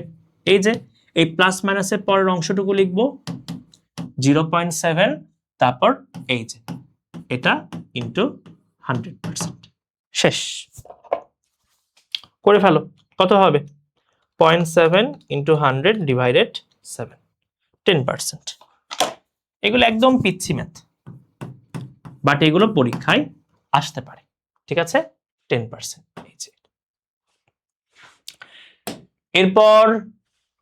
এরপর একজন ছাত্র একটি মিটার স্কেল ব্যবহার করে একটি রডের দৈর্ঘ্য পরিমাপ করে এবং 50 সেন্টিমিটার মান পায়। রডের প্রকৃত দৈর্ঘ্য হচ্ছে 49.8 সেন্টিমিটার হলে চূড়ান্ত ত্রুটি এবং আপেক্ষিক ত্রুটি কত? চূড়ান্ত ত্রুটি মানে কি? এই যে দুইটার পার্থক্যই হচ্ছে চূড়ান্ত ত্রুটি, আর আপেক্ষিক ত্রুটি হচ্ছে চূড়ান্ত ত্রুটি ডিভাইডেড পরিমাপকৃত মান ইন্টু 100। পারবা না এটা? পারবা। এগুলো সহজ, জাস্ট তোমাদের প্র্যাকটিসের জন্য রেখেছি। ওকে, বলেছে কোন বস্তুর দৈর্ঘ্য 40 প্লাস মাইনাস 1 এত মিলিমিটার যদি হয়, সর্বোচ্চ এবং সর্বনিম্ন মানের পার্থক্য কত সেন্টিমিটার? কত সহজ দেখো, হলিক্রসে এসেছে। চলো আমি একটু দেখি, করে ফেলি এটা। 40 প্লাস মাইনাস 0.1, তাহলে এখান থেকে আমি সর্বোচ্চ দৈর্ঘ্য পাবো। তাহলে এই যে সর্বোচ্চ দৈর্ঘ্য কত হবে? 40 প্লাস 0.1 অর্থাৎ 40.1 এত মিলিমিটার। সর্বনিম্ন দৈর্ঘ্য কত হবে বলতো? এটা হবে 40 মাইনাস 0.1 অর্থাৎ 39.9 এত মিলিমিটার। ঠিক আছে, দেখো তো এটাই কিনা। এখন বলছে সর্বোচ্চ এবং সর্বনিম্ন দৈর্ঘ্যের পার্থক্য কত? তাহলে ডেল এল বের করতে হবে। তাহলে বড়টা থেকে ছোটটা বাদ দিয়ে দাও, তাহলে 40.1 মাইনাস 39.9 কত আসে দেখো? 0.2। যারা 0.2 মিলিমিটার দেখে উত্তর দিয়ে দিবা তারা হচ্ছে লাড্ডু পাবা। কেন লাড্ডু পাবা? কোয়েশ্চেনে চাওয়া হচ্ছে কত সেন্টিমিটার।